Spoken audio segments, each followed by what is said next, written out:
Всем доброй ночи.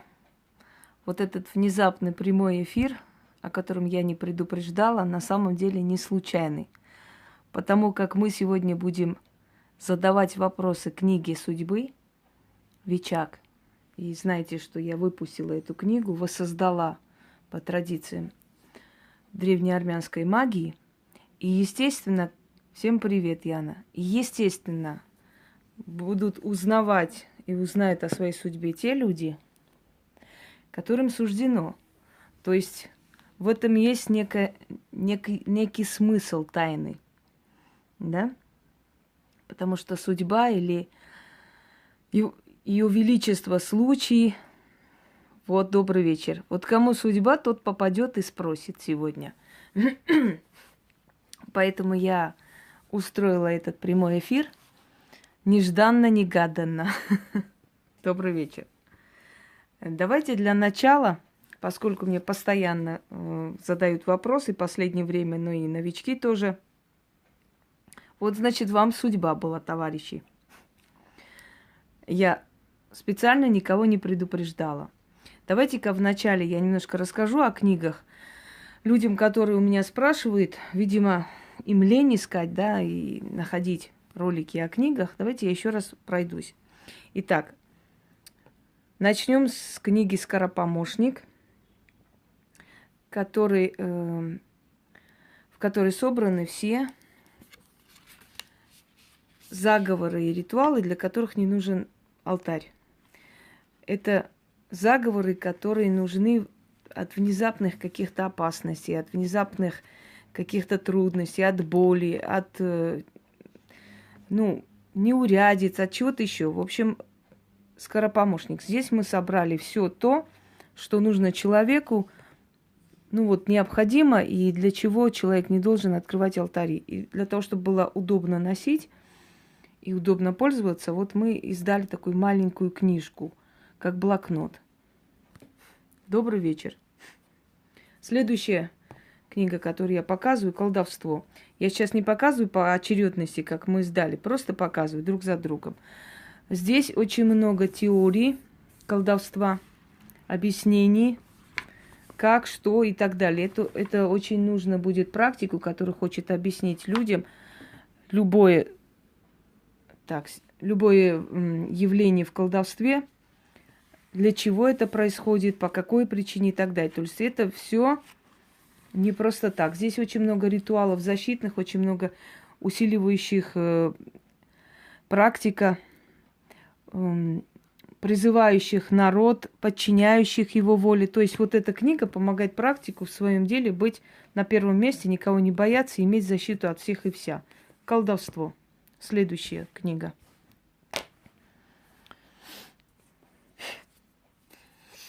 Следующая книга «Семейный очаг». Здесь собрано все, что нужно для семьи. Беседы, разговоры, ритуалы, благополучие, защиты дома. Здесь очень красиво оформлены алтари, которые у нас в группе находятся, да? Алтари зрителей, людей, которые, очень активно участвуют, выкладывают и так далее. От крыс, от ненужных соседей, как оградить детей, как защитить и прочее, прочее. Вот для семьи, для детей, для матери ребенка вот эта книга для всех. Далее. «Живи богато». Здесь собраны часть ритуалов, которые есть уже в Ютубе у нас, часть ритуалов новых, еще неизвестных. Очень полезные лекции, советы насчет того, как призывается, каким образом вообще создается уют и каким образом человек призывает в свою жизнь благополучие, имущество и прочее, прочее. Пожалуйста, вот эта книга. Следующая книга. «Яд и противоядие». Если вы не знаете яда, вы не найдете противоядие. И наоборот, да? Человек, который говорит, что практикует, не может не знать, как наводить порчи. Это его оружие. В то же самое время это еще, скажем так, средство для наказания тех людей, которые этого достойны. Ведьмы приходят в эту жизнь для того, чтобы ввести равновесие. кого-то наказать, кого-то поощрять, кому-то помочь, кому-то отказать и прочее. Ведьма не может быть абсолютной доброй или абсолютно злой. То есть у нее должно быть равновесие, и это правильно. Так, здесь полностью вот ритуалы, которые, нигде нету. В принципе, это все мои авторские, поэтому я спокойно их отправляю, абсолютно не переживая за что-либо, как другие, да, запрещают открывать и так далее. Вот, собственно говоря, здесь вот эти все ритуалы наведения и снятия порчи. Причем не просто навести или снять, да, скажем так, снятие подобных порч. Например, по этой книге можно снять подобные порчи. Не обязательно, чтобы именно было наведено, вот как здесь написано. Но подобные порчи на семью, на ребенка, на дом и так далее. Подобные порчи снять можно по этой книге. Это универсальная книга. Так что вот это. Пойдемте далее. В скором времени мы еще раз переиздадим, потому что они уходят, как ни странно. Это книга, которая есть в интернете, то есть есть на моем сайте, на канале эти все ритуалы. Это первые две книги, которые я издала после того, как народу подарила эти книги, да. Я их издала. И это еще издательство Велигор. Видите, как отличается все-таки мое издание более с душой и сердцем подход. Вот, здесь собраны очень, очень уникальные, очень необычные ритуалы. Ритуал богини Сахмет, обращение к великой Кали Шакти, обращение к Ошун, обращение к Фемиде, вызов черной царицы, обращение к Азраилю, клятва верности силам, снятие отцовского проклятия, снятие хвори, спасти жизнь ребенка, египетский ритуал, обновить жизнь и так далее, и так далее. Вот, товарищи.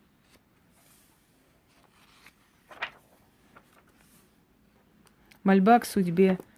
Это первые издания книг. Их 8. Если еще получится, будет хорошо. Ой, это для практиков опять же взяла. Есть еще для всех. Ну ладно, не буду сейчас зацикливаться. Там, где для всех, ритуалы для благополучия, для защиты, все, что я дарила и так далее. Это первые книги. Потом уже, как бы, поскольку не поместилось это все, конечно, я уже начала издавать, и некоторые из них только могу вам показывать. Остальное в книгах. Итак, 8 книга у нас. Вичак. Армянская книга судьбы. Эта книга тем уникальна, что я воссоздала эту книгу, которая была издревле у армян. Вичак означает положение вещей или судьба, да? Каково положение вещей в моей жизни в данный момент, скажем, Вичак. Ходили по деревням, по селениям, у нас точно так же. Собирали с каждого двора что-либо, там, пуговицу, не знаю, какое-то там украшение, кольцо. Через несколько дней, через несколько дней собирались в каком-то месте в селе у кого-то дома. В основном молодые это делали.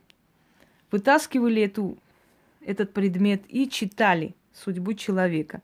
И вы знаете, сколько мы участвовали в этом, все точь-в-точь совпало. И у всех судьба сложилась именно так, как говорила книга судьбы.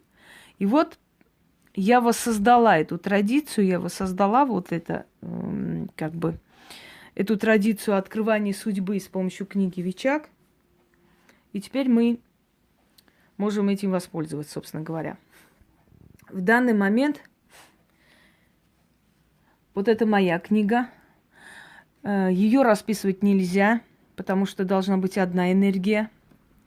И подарить нельзя, подписать, и для себя нельзя ничего лишнего здесь писать и рисовать и прочее, прочее. Это должно быть энергия только одного человека. Эта книга будет отвечать вам сегодня. Давайте я как-нибудь вот так сделаю, чтобы, удобно было показать вам текст. И чтобы вам удобно было читать тот текст, который вам судьба будет преподносить. Хочу вам сказать, что совпадает полностью. Я почему сейчас воспользуюсь своей книгой судьбы, поскольку она у меня уже несколько дней, да, с того момента, как привезли мои книги. И, естественно, привыкла к моей энергии. Я ее выбрала из всех, и вот это вот именно моя книга, скажем так. Это армянский оракул, можно так сказать, да. Ну, оракул – это просто такие поверхностные фразы. Вичак здесь более философские и такие вселенские вопросы затрагивает. Давайте начнем. Задавайте вопрос и ждите, пока я отвечу.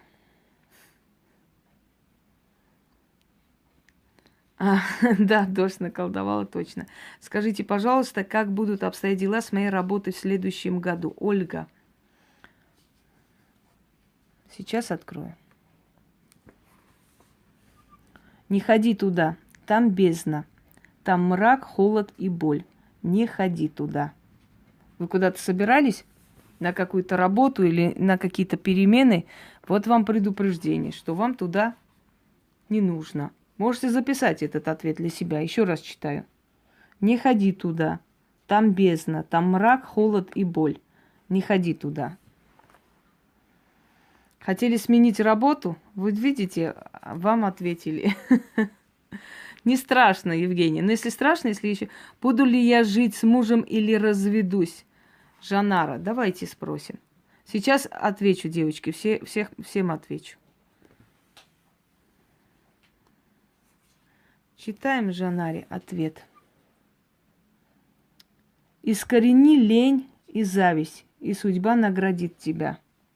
Это тебе ответ. А с чем это связано? Может быть, тебе дается намек на то, из-за чего твой брак трещит по швам, и что тебе нужно искоренить? Может, ты ревнуешь его? Или ты смотришь постоянно на чужие судьбы и на чужие жизни, хочешь, чтобы у тебя так было, забыв, чтобы у себя свое, да? Что ждет меня в новом году, я на такие глупые вопросы не отвечаю. Это судьбоносная книга, это не книга гаданий. Когда избавишься от невезения и неудачи. Наталья. Сейчас всем отвечу. Наталья. На войне, как на войне. Ну, значит, пока еще не скоро избавишься, как раз тебе пророчит войну. Так, Наталья, еще раз сейчас откроется. Давайте, секунду. Чат пропадает. Сейчас я прочитаю и отвечу. Ну уже, откройся. Угу. Как продвинуть свой бизнес? Наталья, отвечаю. В мутную воду не заходи. Там водятся темные силы. Может быть, ты ведешь что-то такое, о чем не знаешь. Может быть, кто-то мешает именно, имею в виду в этой сфере, может, выживает тебя, Наталья. А ты не знаешь, как мутная вода, не можешь понять, что там происходит, из-за чего эти все непонятные перемены. Я имею в виду именно на этом месте работы. Так, Михаэля будет создавать семью с Виктор. Хорошо, сейчас спросим.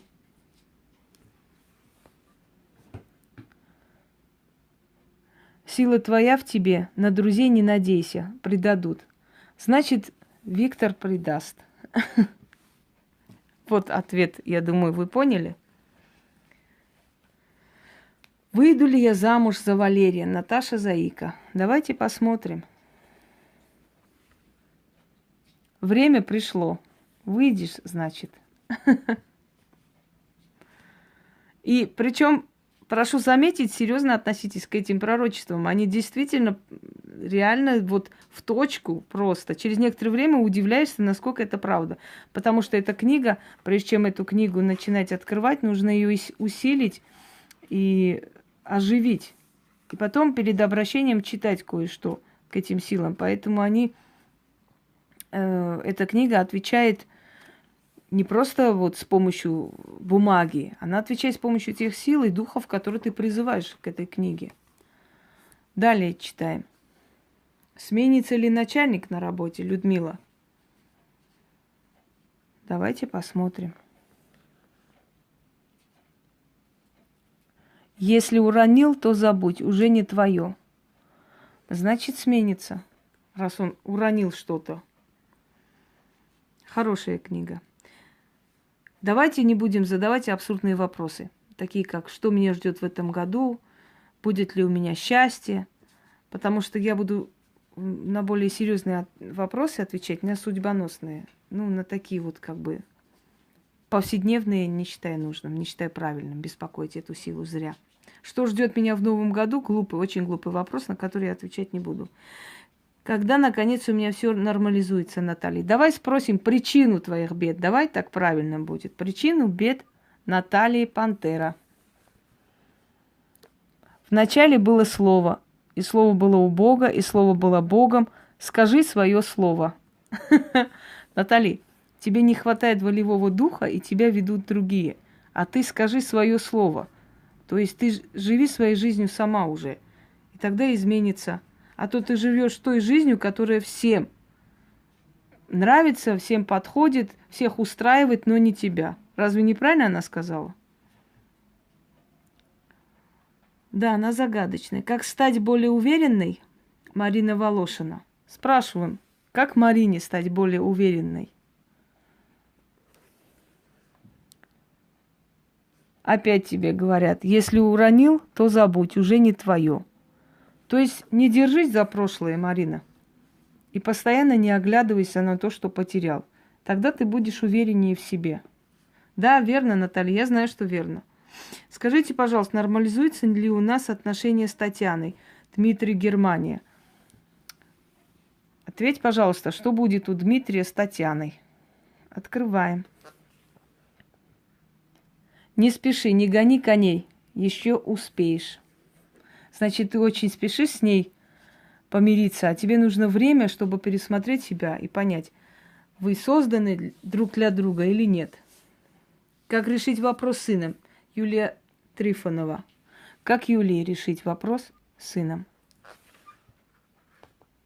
Скоро тело твое начнет уставать, дай ему покой. Это может еще говорить о том, что вы очень навязчиво хотите навязать своему сыну свое желание. Сейчас, секунду. Наталья, я вам уже ответила на один вопрос. Давайте подождем. В чем причина неудач, Алена? В чем причина неудач Алены? Пережди бурю. Не время пускать корабли на море. Значит, ты не умеешь ждать, пока время подойдет. Спешишь и делаешь ошибки. Вот причина неудач. Да. Четко отвечает, я знаю. Просто нужно понять, что она хочет сказать. Хочу ознакомить людей с ней, чтобы они поняли потом смысл этой книги. Пойдут ли успешно у меня дела с работой, которой я хочу заниматься? Мила Островская. Спрашиваем. Будет ли у нее удача в том деле, которым она хочет заниматься? Опять же тебе ответ. Не ходи туда. Там бездна, там мрак, холод и боль. Не ходи туда. Не твое это значит, мила. Спешишь ты, хочешь очень вырваться, что-то сделать, но это не твое. Буду ли я счастлива? Хорошо. Алена будет ли счастлива? Ответь нам, пожалуйста. Сила твоя в тебе, на друзей не надейся, предадут. Значит, ты слишком надеешься на людей, которые рядом с тобой, Алена. А тебе нужно искать эту силу в себе и в своей семье. Что мне делать, чтобы улучшить финансовую ситуацию? Ольга Козырева. Что сделать, Ольге, чтобы ситуация с финансами у нее улучшилась? Колесница мчится к твоему двору. Весть добрая, весть счастливая. Значит, скоро тебе придет некая идея, которая... Да, точно, я знаю, Алена, что точно. Я попрошу потом под темой написать тему, у кого полностью совпало. Это будет и уроком для тех людей, которым тоже интересно было бы узнать, да, потому что на экране же потом не показывается, это же не вебинар, чтобы потом мы на экране показывали. Поэтому вот, люди не читают, они сейчас прочитали, а потом просто увидят видео. Вот, Ольга, ждите, скоро будет идея, которая тебе даст толчок вперед. Нужно ли мне уезжать из страны? Евгения Белова. Нужно ли Евгении уезжать из страны, в которой она живет? Слезы радости тебя ждут. Не нужно. Не нужно. Юлия, смогу ли я вернуться в творчество? Спрашиваем. Опять сила твоя в тебе, на друзей не надейся, предадут. Если там есть, скажем, компания людей, с которым вы должны вместе это делать, значит, не стоит с ними, и возвращаться к ним не стоит. Ольга, я вам уже ответила. Так. Оксана Цой, нужно ли мне уехать в большой город? Нужно ли Оксане уехать в большой город? Судьба тебя любит, а любит она избранных. Значит, можно. Намек на это.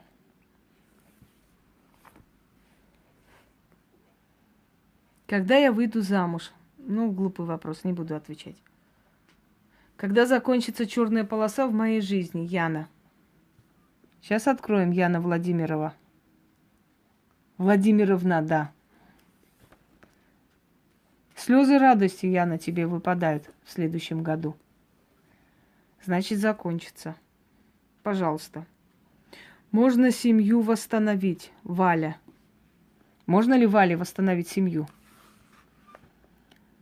Пока ты гонишься за миражами, тело твое умирает.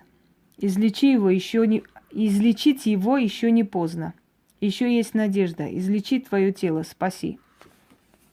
Это тебе предупреждение, Валя.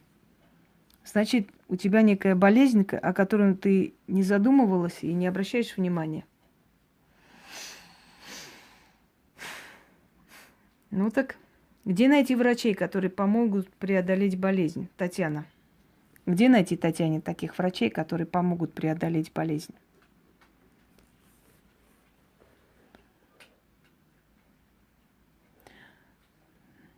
Давай я не буду тебе читать. Не хочу. Я просто знаю, насколько эта книга правдивая, не хочу тебе читать. Просто живи сегодняшним днем, и все будет хорошо. Аж мне плохо стало. Все.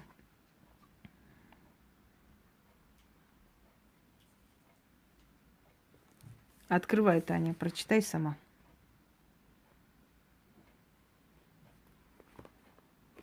Боюсь, это срок твоей жизни показал.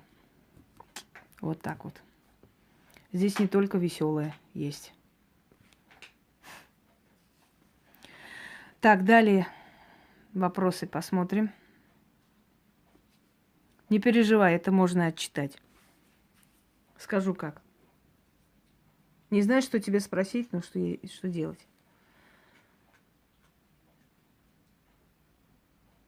Не надо знать ответа, ничего не поняла. 12 лет тебе дали, Татьяна, если ты не займешься своим здоровьем. Вот ответ тебе. Через 12 лет все закончится, если ты все запустишь. Продам ли свою квартиру? Спрашиваем, Ольга. Продаст квартиру или нет? Ты надеешься на друзей. Вот тебе ответ опять та же самая. Сила в тебе, на друзей не надейся, предадут. Не надейся на людей, которые берутся продавать. Сама начни это делать. Инна, продадим ли мы квартиру в этом году? Хорошо. Нет, не продадишь. И кроме того, у тебя болезнь назревает, Инна. Тебе тоже нужно что-то сделать. За что судьба взвалила на мои плечи столько груза? Береги того, кто важнее всех в твоей судьбе. Значит, ты не бережешь, и ты гонишься за миражами.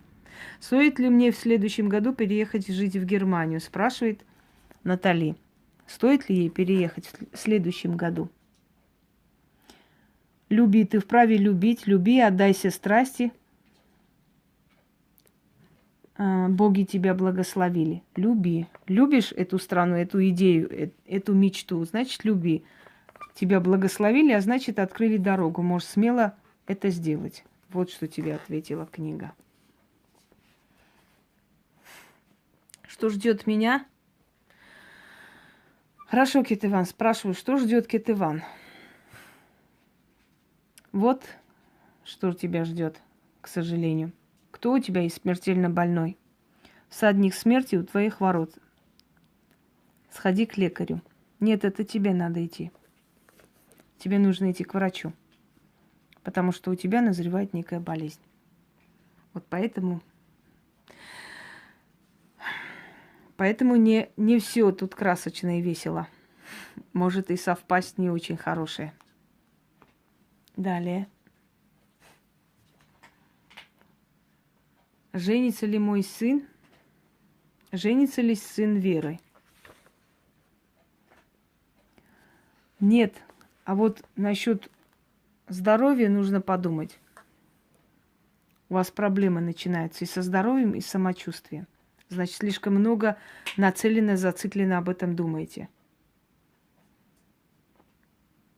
Будет ли финансовый успех в проекте «Номинал»? Елена задает вопрос. Не спеши, не гони коней, еще успеешь. Будет, но постепенно, не сразу. Выйду ли я вообще замуж? Давайте не будем вот эти глупые вопросы задавать. Это не судьбоносные вопросы.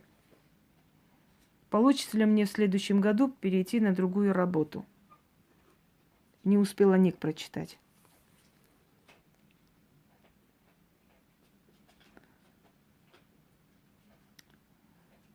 Сейчас. Что тут написано? Все, поняла. Адово колесо твоя жизнь, и ты сам себя туда загнал. Освободи себя, иначе погибнешь. Это тебе. Насчет новой работы и новых свершений и прочее. Что ты слишком загнала себя в это адово колесо. Все. Подарок судьбы и прочее, это не будем спрашивать. Спрашиваем те вопросы, которые судьбоносные и просто очень необходимы в жизни в данный момент. Так, Евгения, все выйдут замуж, выйти замуж не напасть. Да, все прям бегут туда. Верно мне ли направление? Яра, я вам ответила только что, а вы еще построили я дом. Далее пошли, да? Вы даже не услышали, что ответ был вам, настолько вам легкомысленно и безразлично. Неужели нужно тратить время тогда на такого человека? В верном ли направлении я иду, Анастасия? Давайте спросим, в верном ли направлении вы идете. В мутную воду не заходи. Там водятся темные силы. Не в верном направлении ты идешь и не то делаешь в этой жизни. Это не твое, то, что ты делаешь. Пойдемте далее. Пожалуйста. Смогу ли я достичь успеха в открываемом мною бизнесе? Людмила Сердюк. Спрашиваю. Сможешь. Потому что ответ хороший. Боги тебя благословили. Что связывает меня с Андреасом? А вы сами не знаете, что вас связывает? Книга должна вам ответить. Это судьбоносный вопрос. Это все равно, что сказать, какого цвета белье нижнее я сейчас ношу.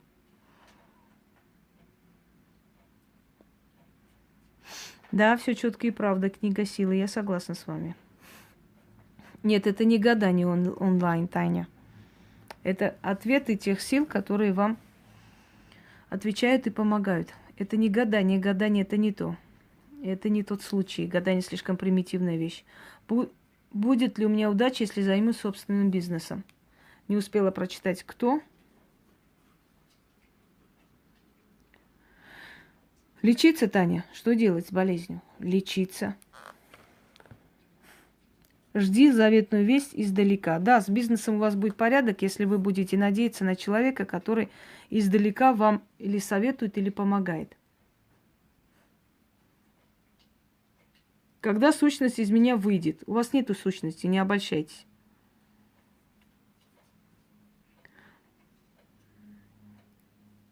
Торопиться ли мне с операцией? Яромира. Отвечаю. Кет Иван, я вам сказала, что всадник смерти у ваших ворот. То есть вам без разницы. Теперь уже говорите, что мою семью ждет. Всадник смерти для вас это фигня? Оказывается, не знала. Скалы неприступны перед ветрами, и вершины гор не боятся молнии. И ты не бойся временных бед. Вот тебе ответ. Это временно нужно этот этап пройти, и это пройдет. Эта болезнь тебе смерти не принесет, Яромира. Таня, спросим, что у тебя за болезнь тогда? Примерно, чтобы понять. Что у Татьяны за болезнь? Ответь, пожалуйста. Жизнь как темный лес, колдовской лес, полный страха и ужаса. Ты загоняешь себя в тот лес. Ты прячешься там, очнись. Ты сам себе палач. Твоя болезнь, Татьяна, связана с вот этими психическими всеми переживаниями. Вот из-за чего твоя болезнь обостряется. Ты пока не возьмешься за себя и не вытащишь себя из этого леса, ты сама себе палач. Правильно тебе ответили? Я думаю, что да. Так, Яромира, оно тебе тоже настаивает на операции. Сказано было, что не надо бояться этого. Вы слышали ответ? Елизавета, вернусь ли я в Донецк? Не будь наивен, не живи пустой мечтой. Нет, пока не вернешься. Василий Иванов, нужно мне передать что? Не успела прочитать, но спрошу. Что хочет передать Василий и нужно ли это делать?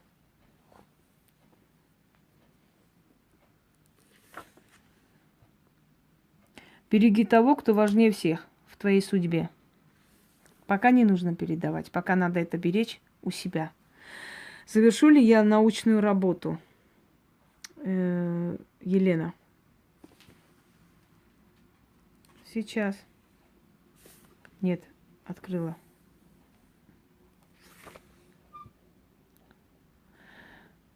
Тебе лучше, Елена, заняться немножко и здоровьем заодно. Скоро тело твое начнет уставать. Дай ему покой. Займись пока чуть-чуть своей жизнью собой. Это никуда не убежит. Значит, пока еще не успеешь завершить. Правильно ли я поступаю в жизни, в чем именно? Четкий вопрос задайте. Татьяна, решу ли я финансовую проблему? Опасные духи на твоем пути, будь осторожен. Смотри, не вляпайся в кредиты и во всякие-всякие. Маргарита, что будет с бизнесом моего мужа? Что будет с бизнесом мужа Маргариты? Спрашиваем. Боги тебя венчают на трон любви. Встреча и счастье, и страсть, и родная душа. Боги тебя венчают на трон любви.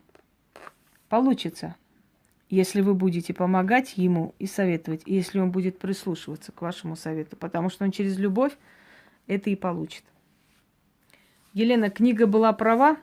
Вы ведь ждете издалека эту весть или издалека эту помощь и наставление, правда ведь? Когда будут деньги, когда будете работать?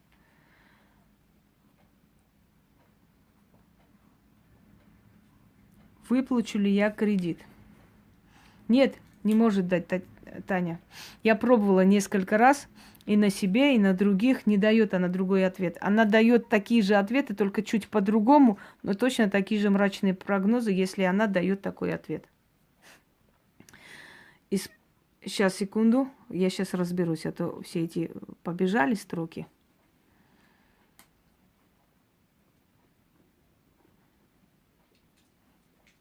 Стоит ли мне учиться, Александр? Александру стоит учиться? Жизнь – мука, но если пожелаешь, жизнь станет райским садом. Смелости не хватает, увы. Вот не хватает тебе смелости, либо эта учеба связана с чем-то еще, с поездками и так далее, и ты не решаешься. Стоит учиться. Отстанет ли от меня один человек? Ляля.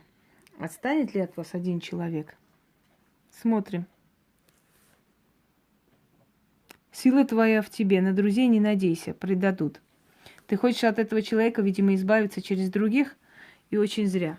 Они мешают наоборот.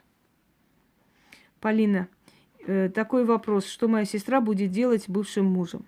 Что будет делать сестра Полины с бывшим мужем? Ответь, пожалуйста. Жди подарок от судьбы.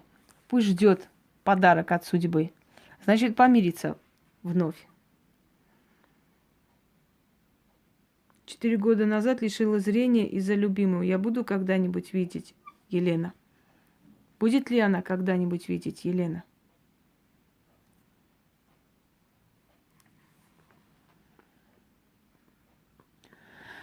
Боюсь, что нет. Прогноз мрачный. Извините. Жаль, что мы жертвуем собой из-за подонков и недостойных людей.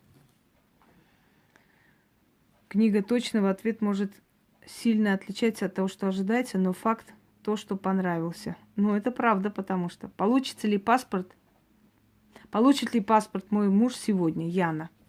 Давайте спросим, получит ли паспорт муж Яны сегодня?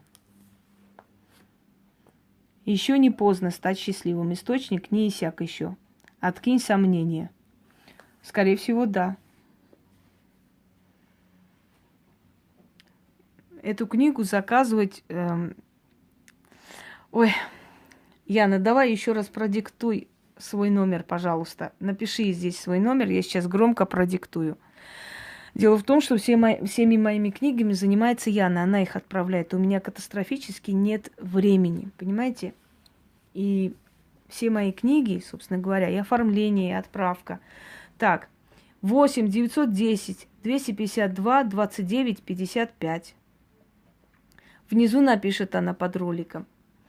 8 910 252 29, дальше пронеслось. Она напишет под роликом. Ей напишите, пожалуйста, на WhatsApp, и она отправит все книги, которые вам нужны. Потому что я уже, наверное, много раз снимаю эти ролики, но они пропадают, опять поднимаются наверх.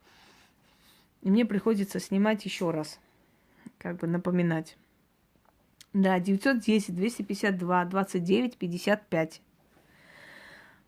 Внизу напишешь, Яна. Стоит ли мне открывать кафе с сестрой? Полина, да, по-моему? Давайте.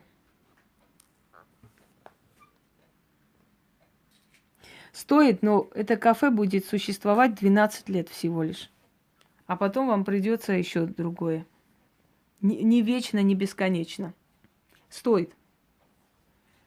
Да, можно отчитать, но это только человек силы. Что определенной женщине нужно от вас, Ляля? Что нужно от Ляли определенной женщине? Не. Еще немного, и ты на вершине славы. Всего осталось. Всего малость нужно перетерпеть. Этой женщине нужно помешать вам в каком-то важном деле, который вам принесет большой успех. Вот что ей нужно. Зависть и ненависть к вам. Если у меня дар нету, и сразу могу ответить без книги.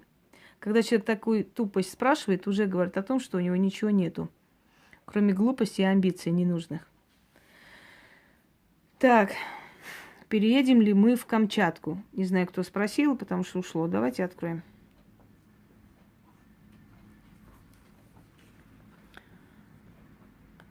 Так. Нет, пока не переедете. Потому что ответ отрицательный. Секунду. Стоит ли супругу в ближайшее время открывать свое дело? Наталья. Стоит ли супругу Натальи открывать свое дело? Жди заветную весть издалека. Стоит. Только с партнером. Будет ли ребенок у моей дочери? Будет ли ребенок у дочери Веры? В ночи воет волк на луну. О боги, как же больно. Этот волк ты. Нет, не будет. Поэтому и больно. Скорее всего, это сделано, чтобы этого не было. Можно. Наладится ли семейная жизнь у моего брата Жанара? Наладится ли семейная жизнь у брата Жанары? Давайте спросим. Искорени лень, зависть, и судьба наградит тебя. Вот это передадите брату. Когда он в себе это искоренит, у него судьба наладится. Я думала, что сегодня мало народу будет, потому что не предупредили. Но за минут 40 уже собралось достаточно людей. У меня не очень хорошие отношения. Что мне делать? Что делать, Кэт Иван? Ничего не делать, ждать. Кто у вас болеет дома? Ну, обратитесь. Можно, конечно. Стой, так. Мы за вами следим. И это кто за мной следит? Смогу ли я зарабатывать рукоделием? Защита, ваша защита та, которая дана вам при рождении, ваша именно, как у всех людей. Другой защиты у вас не вижу, Ляля. Сможете ли заработать рукоделием? Вопрос. Не позволяй болезни овладеть тобой. Убей ее сейчас, иначе она убьет тебя потом. Прежде чем думать о рукоделии, лучше подумайте о том, чтобы привести свое тело в порядок, потому что вы запустили себя. Вот вам ответ. Пока здоровье у вас не то, вы никак не сможете идти вперед. Это главный показатель. За свое ли я дело взялась, Юлия?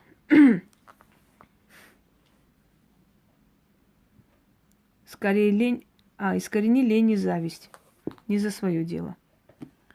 Ты там ничего не добьешься и не знаешь, как этого делать. Будет ли совместный сын с первым мужем? Ничего не поняла, простите. С каким с первым мужем будет ли совместный сын? Если он первый муж, значит, у вас уже второй есть. Причем здесь первый и совместный сын? Еще раз, пожалуйста, ответь почетче.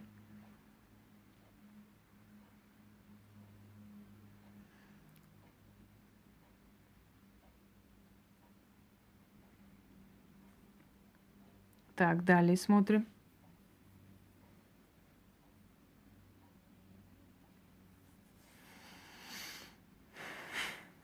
Была дочь, просто будет сын или только девочки? Мадам, вы определитесь, пожалуйста, первый у вас муж или 20-й муж? Я ничего не поняла. Если он у вас первый муж, если он прошлый муж, то как у вас еще должно быть детей? Глупые какие-то вопросы задаете. Спасибо, Лидия. Моя работа – это мое, Татьяна. Не отказывай себе ни в чем. Все равно до старости тебе не дожить. Так что не думай о том, твоя это работа, не твоя, просто живи сегодняшним днем. Кто навел порчу, но это уже вопрос не к книге, это вопрос к специалистам. Стоит ли делать карьеру в политике? Бетман, дорогой, то ты программист, то ты политик, ничего не пойму. Сейчас скажешь, можно ли мне занять место Путина? А единственный? Ну так пусть пишет единственный. Ну, глупо это все, согласись на такой вопрос отвечать. Продадим ли сможем машину в течение 3 месяцев? Орел следит за добычей, а враги следят за тобой. Не отступись. Значит, не продадите, потому что зависть людей вам все перекрыла. Будут ли в этом году отношения в этом году или в следующем? Определитесь. Как решится мое судебное дело? Айрен, спрашиваем. Увы, все мы смертны, и те, кого мы любим, тоже. Пока про суд забудьте, потому что уйдет близкий человек у вас. Вам будет не до этого. Я, извините, все улетела. Стоит ли сыну поступать в медицинский? Наталья. Время пришло. Стоит поступить. Политики или программирование, у вас ни политика, ни программирование не получится. Это не ваше. Боюсь, что. Смогу ли я наладить отношения с братом? Срочно просите моей помощи, прям тут помочь вам. Вот вы не понимаете, что вы пишете глупость? Вот скажите мне честно. Все равно, как врача остановить маршрут, сказать, срочно сделай мне операцию прямо здесь. Все, улетела. Елена Мирудина. У меня будет ли еще ребенок? Нет, не будет. Не вижу. Закончится ли суд моего мужа в этом году? Яна. Отвечаю. На войне как на войне. Да, но если он будет смел, если он перестанет пугаться всего. Жасмин. У сына с женой наладится ли жизнь у Жасмин? Нет, не наладится, она больна. Она болеет чем-то. Здравствуйте. У нее скорее психическая болезнь. Магически смогу ли я наказать своих врагов? Не сможете. Вы магически ничего не сможете никогда. Забудьте про слово магия. Вернусь ли когда-нибудь в Армению? Спрашиваю.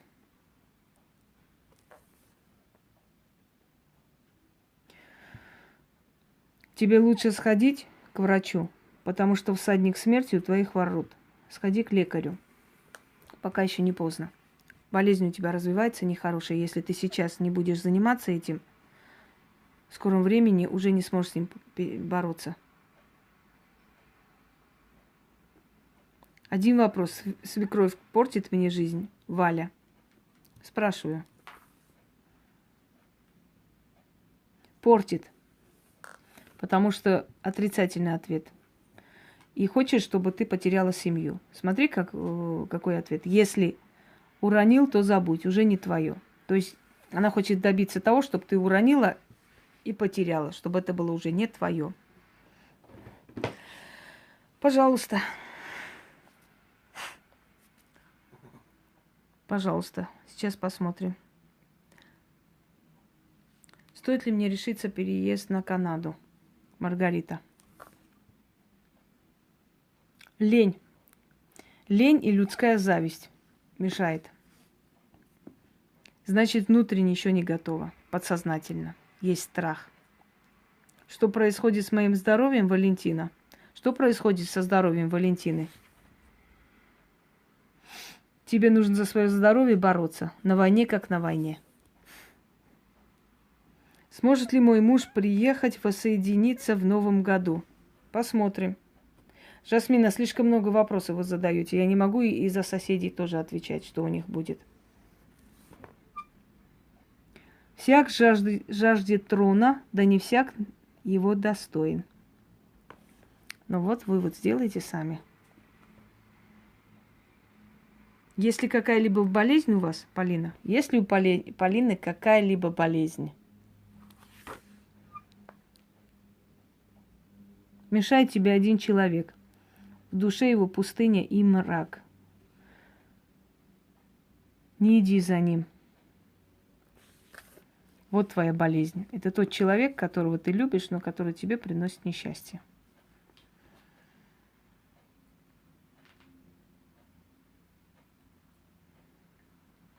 Мама долго в больнице. Смогу ли я помочь и чем вообще Анна? Сможет ли помочь она своей матери?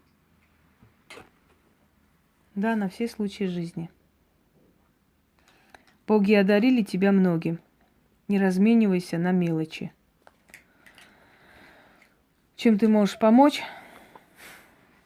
Ну, наверное, размениться на мелочи, это означает считать, что ты можешь чем-то ей помочь. Что от тебя что-либо зависит. Боюсь, что уже нет. Ничем не поможешь. Продли ей жизнь. И все. Снимали с меня родовое проклятие. А при чем здесь книга? Стоит ли мне переезжать к сыну на постоянное место жительства? Сейчас спросим, Ольга. Не воюй сам с собой. Одни убытки от этого. Вот ты постоянно себя грызешь, винишь, ненавидишь, и от этого у тебя ничего вперед не идет. Характер у тебя скорпиона, хотя по рождению ты, скорее всего, не скорпион.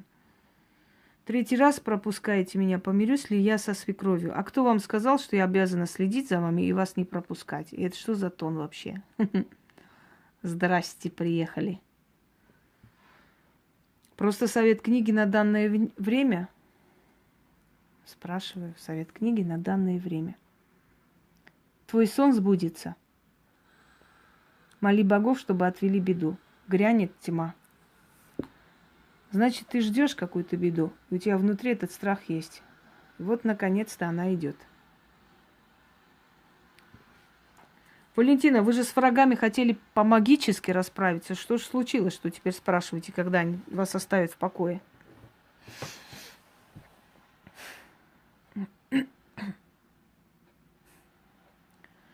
Когда у меня в семье наладится финансовое положение? Наташа. Незваный гость. Духи просят тебя, будь осторожен. Незваный гость нагрянет, готовься, он опасен. Проси богов, пусть отведут беду. Вот тебе совет от книги. Кто-то ненужный придет в твою жизнь или в жизнь твоей семьи. И этот ненужный будет опасен. Поэтому, если в ближайшее время какие-то финансовые будут вопросы или предложения, знай, что это тот самый незваный гость. Получится ли у меня в юридической сфере развивать себя? Кристина спрашивает. Зима нагрянет, беду принесет, опереди ее. Ну? Значит, нет. Ответ отрицательный. Как бороться со свекровью, вам книга никак не ответит. Это уже профессионалы делают, потому что она тебя выживает.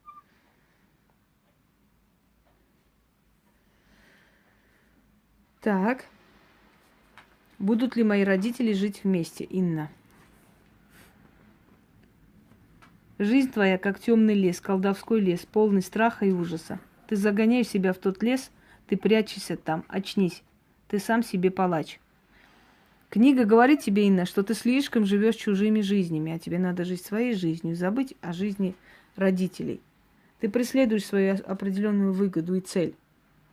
И ты на них обижена за свое детство. Теперь хочешь, чтобы они хотя бы в старости лет хоть как-то были тебе полезны. Но ты должна забыть об этом, жить своей жизнью.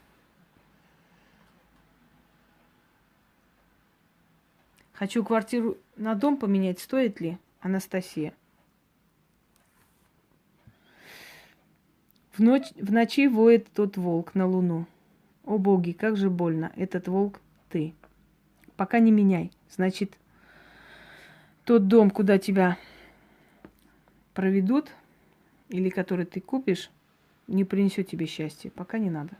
Это будет одиночество. В модельной сфере получится реализоваться, Марина? Спрашиваем. Орел следит за добычей, а враги следят за тобой. Не отступись. Нет, не стоит. Там много будет врагов, зависти, ненависти, не выживешь.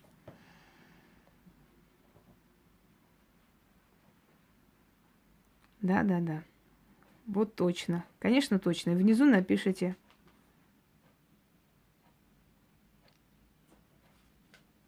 Никого не любите? Весьма странно. Перееду ли я в следующем году в другой город? Спрашиваю Яна. Переедет ли Яна в следующем году в другой город?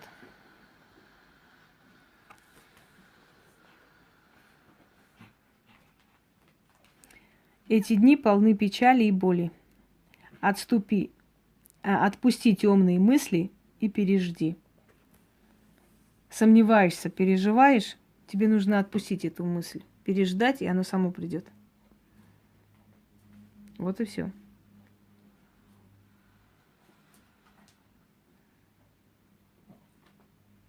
Нет, не только в моих руках так работает. Эта книга будет отвечать любому человеку, который его получит, потому что это будет лично его книга. То есть этот человек будет хозяин этой книги. Понимаете? Поэтому ответит. Это я просто вам всем отвечаю. Поедем мы с Украины в Россию, Яра. Поедет ли Яра с Украины в Россию? Спрашиваю. твой сон сбудется. Моли богов, чтобы отвели беду. Грянет тьма. Боюсь, не получится, и будет тяжелое время.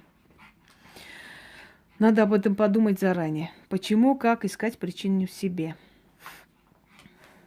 Книга «Бомба»? Ну да, я знаю. Ответьте, пожалуйста, помирюсь ли я со свекровью? У меня рушится семья. Виктория. Помирится ли Виктория со свекровью? Зима нагрянет, беду принесет. Опереди ее. Со свекровью не помиришься, но если не хочешь потерять семью, начинай что-то делать. Не сиди и не плачь только. От этого ничего тебе хорошего не будет. Далее. Стоит ли идти по выбранному пути, Ольга? Стоит ли Ольге идти по выбранному пути?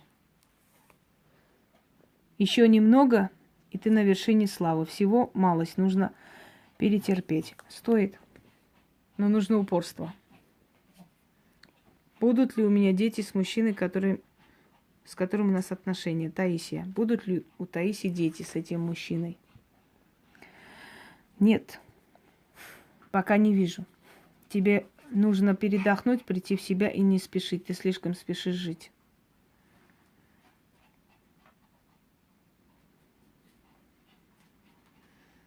Книга сильная, ступор вела. Еще вопрос, боюсь узнать ответ. Если я не буду заниматься тем, чем должна, накажут ли меня?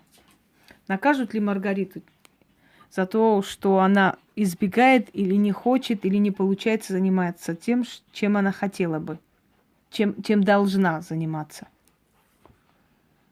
Не будь наивен, не живи пустой мечтой. Это означает, что ты никуда не убежишь от того, что тебе предназначено. Вот и все. Вера, ну о чем вы пишете опять? Срочно нужна помощь, помогите. Я прямо здесь не могу помочь. Вы должны лично мне написать. И учтите, если это будет работа, у меня работы очень недешевые. Я заранее предупреждаю, без лицемерия лишнего. Поэтому подумайте, пожалуйста. Добрый вечер. Стоит ли мне продолжать бороться с врагами? Будет ли победа? Людмила. Стоит ли Людмиле бороться, и что будет у нее с врагами? Будет ли победа или поражение? Что ее ждет с врагами? Ответь, пожалуйста. Открываем. Духи рядом с тобой. Попроси, и они услышат. Тебе нужно попросить помощи у тех сил, которые наблюдают за этой войной. Попроси, они услышат. Значит, победа за тобой, Людмила. Можно ли совет от книги «Мое имя Аделина»? Спрашиваю, Аделина. Дай Аделине совет, который ей сейчас очень нужен. Не спеши, не гони коней, еще успеешь. Вот тебе совет. А ты спешишь всюду и везде. То программистом, то политиком, то еще кем-то. А ты будешь совсем другим человеком. Ждем.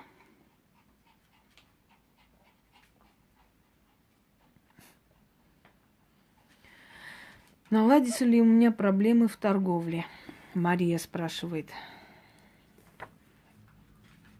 Опять тебе говорят, не спеши. Что-то ты хочешь предпринять, что-то ты хочешь сделать срочно. Пока не трогай.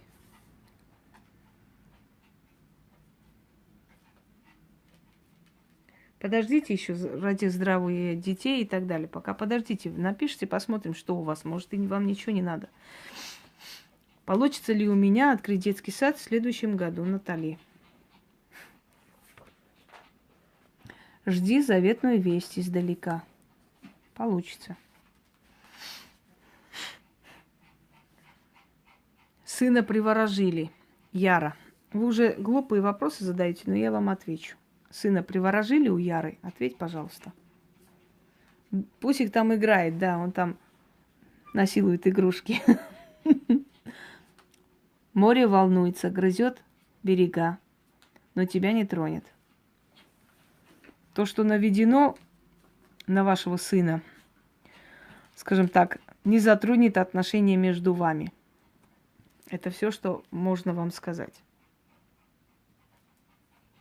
Исполнится ли мое желание, которое я так долго жду, Ирина? Исполнится ли желание Ирины. Пусек, угомонись, все, хватит, хорош. Боль сделает тебя мудрее. Тебя предали, я знаю, и ты знаешь, и боги знают, каждому воздастся. Забудь и шагай вперед. Их участь жалкая, а тебя ждет трон. Не сбудется, но от этого ты не пострадаешь. Ну так,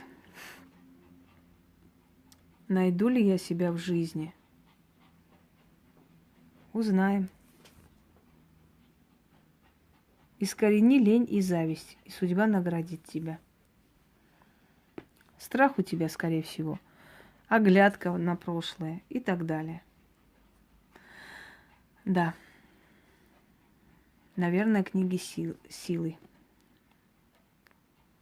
Хотя здесь нет гороскопов, конечно, извините уж, взятых оттуда-отсюда. Ну, еще вопрос. Есть ли у меня проблемы со здоровьем, которые мне еще неизвестны на этот момент? Наталья, есть ли у нее такая проблема со здоровьем, которую она еще не знает?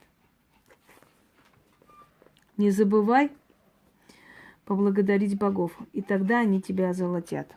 Значит, тебе лень, Наталья, заниматься собой, своим усилением и прочее. Вот мы тебя и вывели на чистую воду. Нет таких болезней. Но если ты хочешь идти вперед, вот тебе совет дали. Можно, конечно, передать книгу, почему бы нет. Можно еще вопрос, Жанна, задавайте. Смогу ли я, Виктория Алмазова, пошла вон отсюда. Вон, вон, вон. Давай, как сраный веник. Полетела. Я таких подобных грязных тварей и их деятельность не забываю. Куда ты приперлась, девушка? Иди, тебе Алиса ответит на твои вопросы. На кой черт ты здесь делаешь? Ты же вначале пришла ко мне, получила мою помощь, а потом как тварь себя вела. Пошла вон отсюда. Я тебя в этом форме видеть не хочу, как и всех вас, мразей. Давай. Пожалуйста, спасибо. Яна, выкинь, пожалуйста, эту Алмазову к чертовой матери. Вот это вот существо. Алискину подружайку. Не знаю, чего она тут притащилась, эта тварь. Извините уж за резкость, но по-другому я не могу таких тварей называть. Тварь есть тварь. Нечего ей тут делать. И отнимать мое время. Мой муж мне верен? Виктория спрашивает. Верен ли Виктории ее муж? Слушаем. Всадник смерти у твоих ворот. Сходи к лекарю. Ты лучше своим здоровьем занимайся. Да. Стоит ли помнить и думать о загаданном человеке? Нет, не стоит. Загаданных людей мы тут не обсуждаем. Чем мне книга советует заниматься, чтобы была удача, Мила? Посоветуй Миле, что сделать ей. Скоро тело твое начнет уставать, дай ему покой. Вот что тебе делать. Ты слишком много думаешь, работаешь и забываешь о себе. Я человек злопамятный, я вам скажу. Я тогда сказала товарищу Саве, я сказала, что если еще раз где-нибудь гадость про меня напишет, то будет очень плохо. Он сделал выводы от наказания, что получил, и больше этого не сделает. Пожалуйста, пускай пишет в форуме.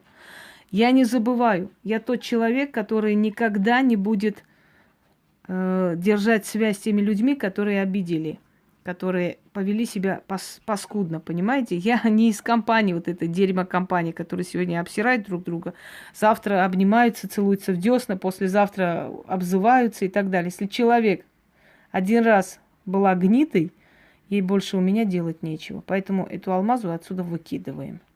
Иди пой дифирамбы Алисине, спроси у нее совета, пошла вон отсюда. Видите, я вам пригодилась, а вы мне нет. Все, давайте. Я их всех помню, Яна. Я каждую тварь помню, потому что каждую тварь лично наказывала. Поэтому не в жизни хрень собачья происходит. А как же? Список у меня целый стоит. Я не забываю. Я ценю себя и уважаю, чтобы забывать об этом. Ничего не поняла, какое отношение в семейной паре. Какой паре? Уточните, пожалуйста, чьей, вашей или чьей-то еще? Нет, ничего опасного нет, Наталья. Тебе ответ был такой дан. Можешь не переживать. Пойдемте далее.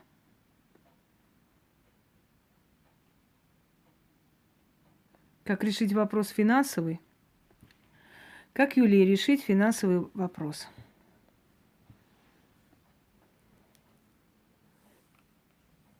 Про знакомых не смотрим. Смотрим свою судьбу. Я думаю, так лучше и правильнее.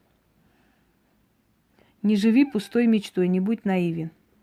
Вот тебе ответ, финансовый вопрос. Ты не туда идешь, ты не тем занимаешься. Поженимся ли мы с моим молодым человеком, Кристина? Поженится ли Кристина со своим молодым человеком? Не воюй сам с собой, одни убытки от этого. Боюсь, что нет. И ты сама знаешь, что он тебя не очень любит. И он эгоистичен. А значит, не обманывай себя.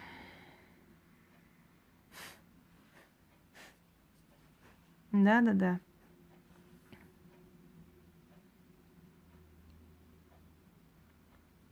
Наталья, дело в том, что эта Алмазова ко мне обращалась, спрашивала насчет, ведьма ли она, есть ли дар. Я нормально по-человечески ответила девочке, что она фигней страдает, ей лучше жить просто человеческой жизнью, да. И мы поняли друг друга. Она там восхваляла, писала мне прекрасные оды и так далее. А потом она пошла к этой нашей колясочнице, та сказала, что она черная ведьма, родовая, у нее бесы и боги в услужении и так далее. Понятное дело, что каждой пустышке очень нравится, да, слышат, что они все ведьмы, у них всех бесы, у них черные боги там рядом ходят, просто прислуживают и так далее. И чувствовать себя, да, каждое ничтожество, когда себя чувствует полубогом, это очень приятно. Потом Алмазова начала лить дерьмо, начала обзывать меня проституткой, чего только там не писала, это дерьмо ходячее. Я ей сказала, что ничего хорошего в жизни не будет, и нет у нее ничего хорошего. Почему она приползла сюда? Почему она там не сидит с ними? Почему у них не просит и не спрашивает? Потому что поняла, что там фигня, и что она попала в дерьмо. Потому что из-за своей тупости и гнилого языка и конченного сердца, да? И вот теперь притащилась. На кой черт ты вообще пришла сюда? Когда они приходят, знаете, как это омерзительно, когда вот твареподобные существа, нагадив, потом смеют еще прийти и спрашивать и просить твоей помощи. Иди проси помощи у своей ведьмы-инвалидки, которая тебе напророчила, что ты там избранница черных богов. Пошла вон отсюда. Точно так же, как и все те, которые там сидят. Я ничего не забыла, я все помню. И каждая тварь будет получать по заслугам. Потом будут ходить, как Рита, и писать письма. Мол, это не они были. Как сегодня вот этот черная ворона написала, что, оказывается, на форуме не я вас оскорбляла, а там кто-то еще помимо меня там с админского заходит. Ну, это смешно, понимаете? Это трусливые люди так делают. Сначала нагадят, потом, когда понимают, что попали, да, уже начинают искать хрень какую-то. Ой, извините, это не я была, это от моего имени кто-то писал и так далее. У них даже смелости нет отвечать за свои поступки. Так что я, конечно, извиняюсь, но левую щеку я подставлять как-то не привыкшая. Я могу, наоборот, кирпичом между ног так дать, что улетят очень далеко. Вот и все. Да, кто-то ее взломал и написал мне гадости. Так интересно, написал гадости ее словами насчет авторских ритуалов. Тот, кто взломал, наверное, очень хорошо знал всю суть дела. И самое смешное, что нет никаких там ворон и коров, и каких там баранов, и прочих живностей. Там один человек сидит всего лишь. Ой, вот именно, в рожу кирпичом. Так что забудем про этих тварей. Давайте дальше. Продолжу. Да. Да, Лисине всем раздают титулы. Все тут, с черными богами, все тут избранники небес. Выйду ли я замуж? Елена, как же ты хочешь замуж? Господи, помилуй. Ух. Давай посмотрим. Кто прям замужем был, как моя бабушка говорила. Все так замуж хотят, как будто там конфеты раздают. Сейчас ты хочешь замуж. Давай посмотрим. Выйдет ли Елена замуж? Смотрим.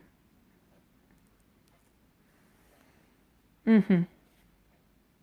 Пережди бурю, не время пускать корабли на море. Тебе сказали, не время тебе сейчас замуж выходить, успокойся. Вот в чем дело.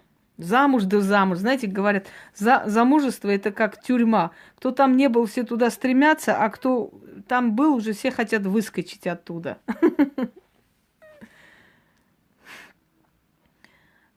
Ага, Алина, сейчас я не прочитала, сейчас прочту.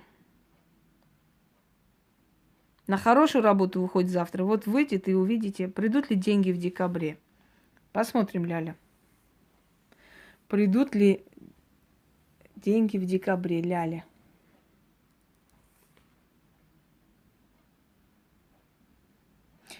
Будешь торговаться, не продешеви.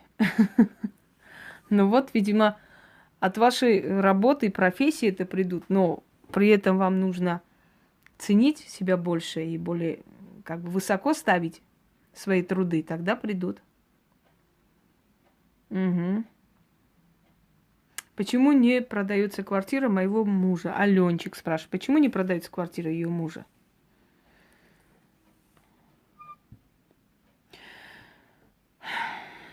Потому что не время квартиру продавать, потому что он у вас болеет чем-то.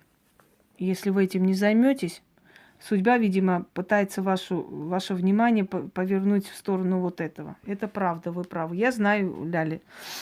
Она правильно отвечает на все вопросы. На все вопросы отвечает правильно. Будут ли меня уважать? Марина, я тебе скажу без книги. Если ты себя будешь уважать и любить, все будут тебя уважать. Продам ли я квартиру в этом году, Снежана? Продаст ли Снежана в этом году? Время пришло. В этом году, может, нет, но уже в этом году начнутся движения в эту сторону. Пожалуйста.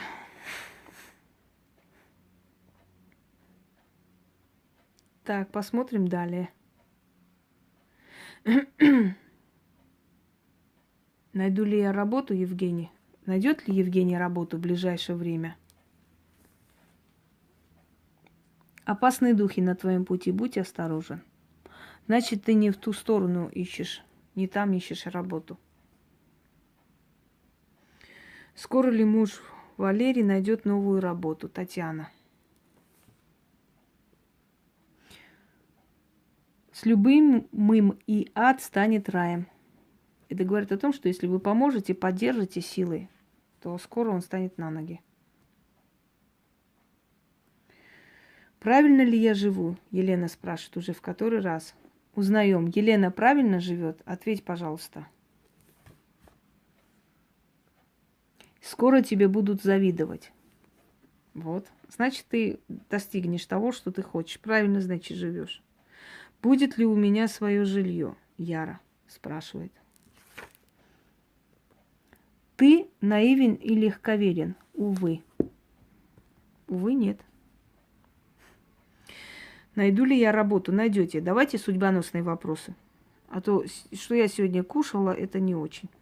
Видите, Елена, те, которые терпеливые и уважительные, они награждаются. Вот и вы наградились. Сколько раз спросили, наконец я успела вам ответить. Смогут ли мне реально навредить враги? Ляля. Смогут ли враги ей реально навредить? Нет. Скоро тебе будут завидовать. Навредить не смогут. Что-то такое есть, Ляля, у вас, что не дает вам идти вперед. И вы это что-то игнорируете, как бы нарочно, не хотите замечать. Но вам надо замечать и через это пройти. Как быть ведьмами, зачем? Зачем хотят быть ведьмами, Маргарита? Ну, вы интересная женщина. Потому что ведьмы ходят в мехах, потому что ведьмы одевают бриллианты, потому что ведьмы красивые, ведьмы уважают, им подарки отправляют и так далее. И как-то всем параллельно, что ведьма лежит полдня и неделю, да, приходит в себя, и что ведьма теряет половину своего тела, и что ведьма не может быть счастлива до 40 лет, ближе к 40 только ей дают разрешение иметь семью, так, помаленечку, да. И всем как-то по барабану, что с ведьмой происходит, как, чего. Главное, что ведьма, главное, что уважают, любят и прочее. Правильно ведь? Вот, поэтому и, собственно говоря, поэтому все хотят быть ведьмами. Прочитали пару книг. Ой, я что же ведьма, оказывается, и не знала даже. Да, обратную сторону ведьмы никто не знает, и платить никто не хочет. Маргарита-то ведьма, только вот... Ой, если муж будет серьезно заниматься увлечением, будет ли толк? Посмотрим, Людмила, будет ли толк. Нет, не будет толку. Потому что незваные гости будут к нему и нагрянут, нехорошо будет. Значит, ему не нужно заниматься тем, что есть. Итак, есть люди, которые ненавидят, завидуют. Нужно избавиться от этого страха. Правильно? Надо избавиться. Если ты будешь нацелена на то, что кто-то мне будет завидовать, когда я поднимусь, тогда ты ничего не добьешься. Понятное дело, что будут и завидовать, и ненавидеть. Ну, конечно, будут. Но посмотрите, как меня уже грызут со всех сторон. Ну и что толку? Они что-то смогли со мной сделать? Ху-ху-ху. Ага. Хрен им, а не 8 марта. Вот так и нужно думать, понимаете? Да, и замуж хотят, и ведьмами хотят быть, и рыбку хотят кушать тоже заодно, сидя на мягком стуле. Не успела, прочитаю. Стоит ли мне очищать моего бывшего мужа от порчи? Господи помилуй. Ольге стоит очищать бывшего мужа от порчи? Вы сами хотите чистить? Вы-то чистить не сможете сами. Время пришло, стоит. Но не вам, конечно. Яна, будет ли благополучным год для нашей семьи? Будет ли это у Яны? Скалы неприступны перед ветрами, и вершины гор не боятся молнии. И ты не бойся временных бед. Будут проблематичны, но это пройдет. Можешь заранее знать и не бояться. Да, не надо бояться, нечего. Дайте мне совет на всю жизнь. Ольге, дай совет на всю жизнь. Сердце подскажет, а разум научит. Вот тебе совет на всю твою жизнь. Как выстоять против оговоров, проклятий матери и бабушки? Жизнь мука, но если пожелаешь, жизнь станет райским садом. Смелости не хватает, увы. Тебе не нужно быть зависимым от них, и тогда их проклятие и пожелания на тебя не подействуют. У отца была операция рак, легко вырезали. Будет ли у него все хорошо? Давайте спросим. Сейчас откройте еще раз чат, ваше имя не успела, чтобы спросить от вашего имени. Тут руки прям у меня какие-то такие вся сухие выходят. Ну да ладно. После операции будет ли у человека, который спросил, с отцом все в порядке? Скажи, пожалуйста. Беда не вечна, и это пройдет. Значит, некоторое время будет улучшение.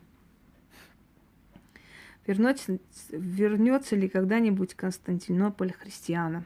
Давайте спросим. Вернется ли Константинополь обратно христианам? Слезы радости. Вернется, наверное, но через 120 лет. О, вылетела. А я всегда, как скажу, так и бывает. Встречу ли я своего мужчину? Оксана, давай посмотрим. Встретит ли Оксана своего мужчину в ближайшее время? Твой сон сбудется. Моли богов, чтобы отвели беду. Грянет тьма. Встретишь ты своего мужчину, будешь так рада и счастлива, что аж позеленеешь от счастья. Не тот попадется. Не тот. Обратилась за помощью к шаманам. Было нехорошее присутствие. Дальше не знаю. Регина. Связана ли судьба с человеком, который далеко? Помиритесь с ней, я могу без книги вам сказать. Так, судьба связана ли у Регины? На войне как на войне. Ну да, связано, потому что вы будете и воевать, и мириться, и прочее. Связано.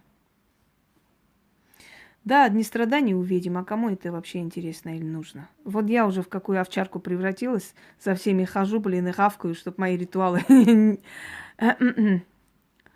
не забирали, культурно говоря. Как вернуться к своему пути жизненному?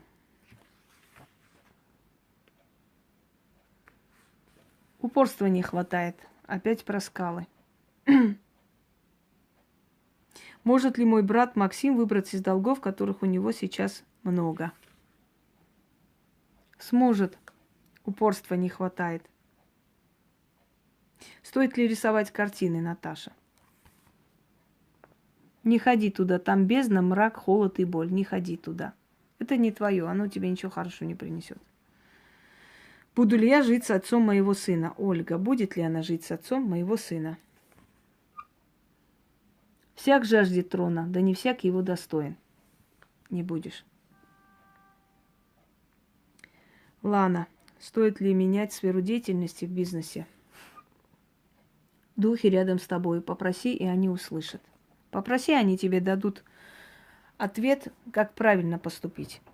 Стоит ли мне заниматься магией? Нет, Мария, не стоит. Если вы уже спросили, значит, уже не стоит. Так.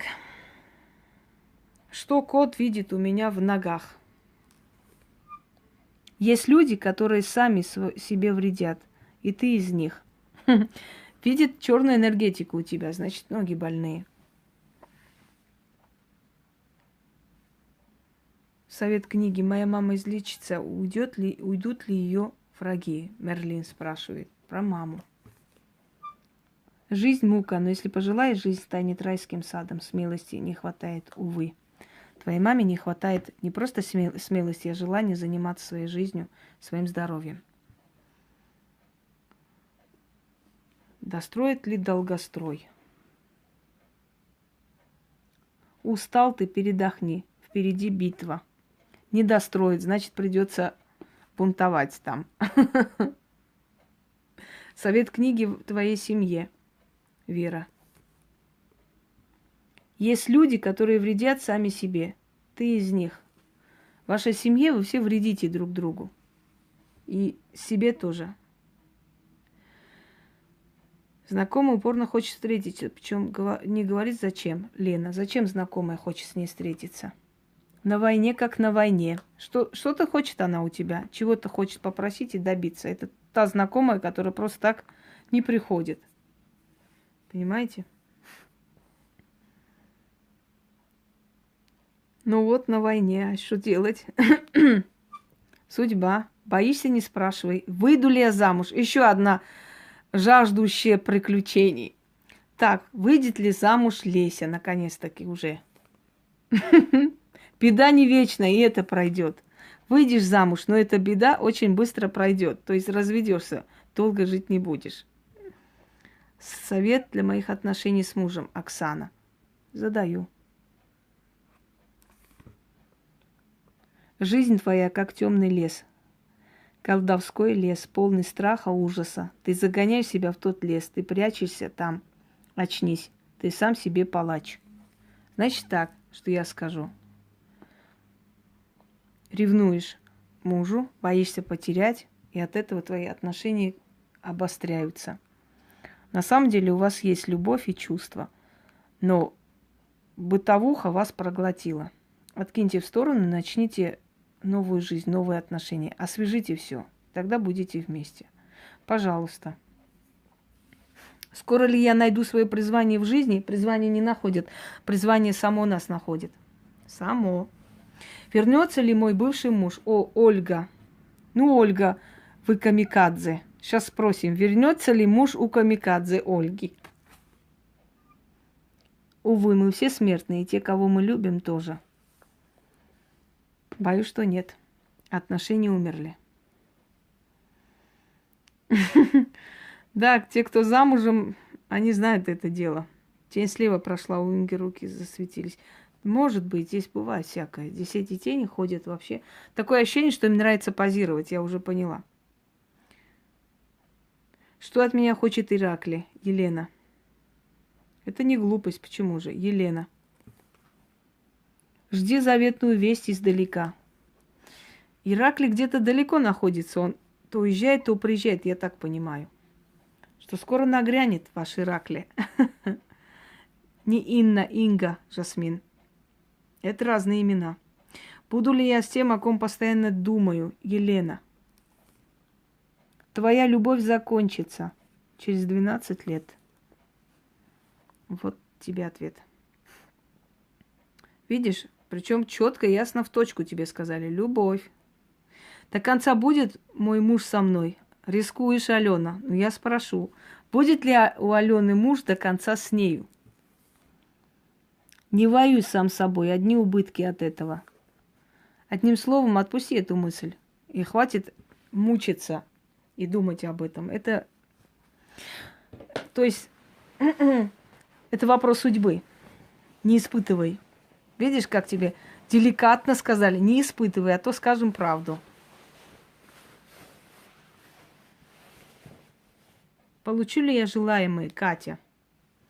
Получит ли Катя желаемое? Ответь, пожалуйста. С любимым и ад станет раем. Получишь желаемое, значит, ты мужчину хотела получить. Совет от книги «Моей семье». Это точно. Да, Алена, это точно. Слушаем, Александр.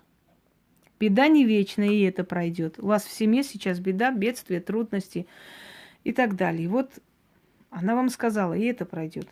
Это же лик судьбы. Мы же не просто так поместили вот это лицо женщины, понимаете, в армянском одеянии, которое называется армянский тарас, то есть национальный костюм. Это не случайно. Та, которая смотрит тебе в глаза и отвечает, то есть твоя судьба.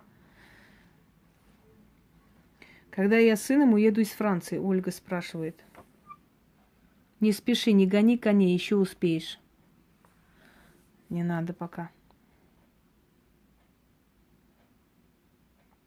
Наталья удалила сообщение. Почему?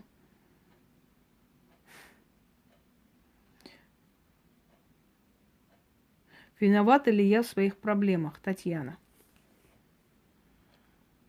Опять же тебе говорят, не гони коней. Спешишь ты все время куда-то. Купим ли мы с мужем дом на берегу моря в этом году? Эти дни полны печали и боли. Отпусти темные мысли и пережди. Нет.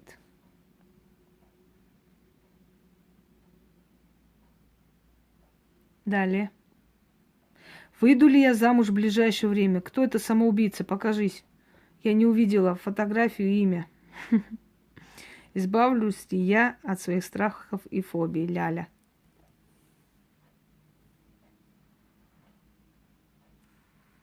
Опять тебе совет не спешить.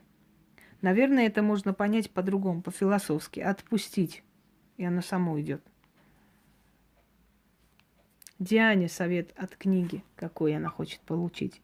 Люби, ты вправе любить. Люби, отдайся страсти. Боги тебя благословили. Люби. Угу.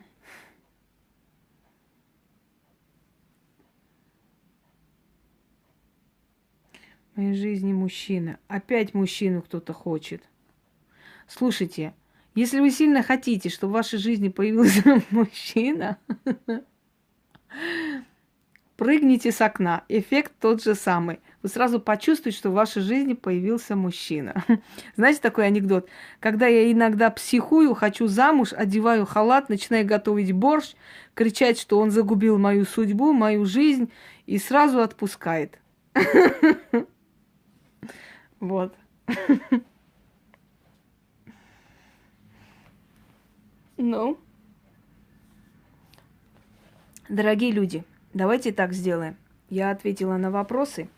Давайте на время дадим книге отдохнуть, потому что на все вопросы отвечать я не смогу. Тем более, что на столько вопросов я уже ответила, и она устает на самом деле. Те, которые хотят задавать, я не знаю, когда еще я смогу устроить прямой эфир, да, с ней. Вот. Но я думаю, в принципе, эта книга есть в наличии. Пока что есть, конечно, хотя ее разбирают. Давайте сейчас сделаем следующее. Я нескольким из вас опишу вашу обстановку в доме. Как у нас полоумная Макарова. Что-то Макарова сегодня, кстати, как же мы ее забыли? Она не померла случаем?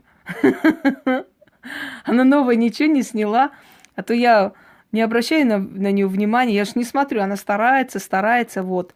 Она Она, видимо, сегодня спала, не успела мне помехи устроить в прямом эфире. Да, в запое, наверное, точно. Макарена наша.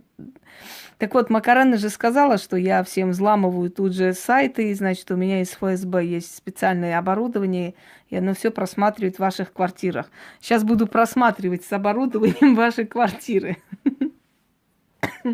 Не забанила Макарена. Она пока еще занята, она уже 90-й ролик снимает о том, что Инга ей вообще не интересно, и она не хочет о ней слышать. Ключ судьбы. Ключ судьбы ей еще по челюстям не дал. Ой, боже мой. Меня просто, знаете, что больше вывело? Вот это признание нашей Чичи-Бичи о том, что, ну, извините, у меня речь такая, потому что, сами понимаете, протезы выскакивают, я языком толкаю, поэтому вот так может быть. Извините. И эти чмошные создания еще смеются над другими. Ну, вообще. Ой, мама мия. Итак, уважаемые люди, дадим? Да. Дадим немножко отдохнуть книге, пару минут. Опишу вам, некоторым людям. Не знаю, из чего у них протезы. Может, у них протезы из этого, как там, одноразовые, восковые, не знаю, но... Так.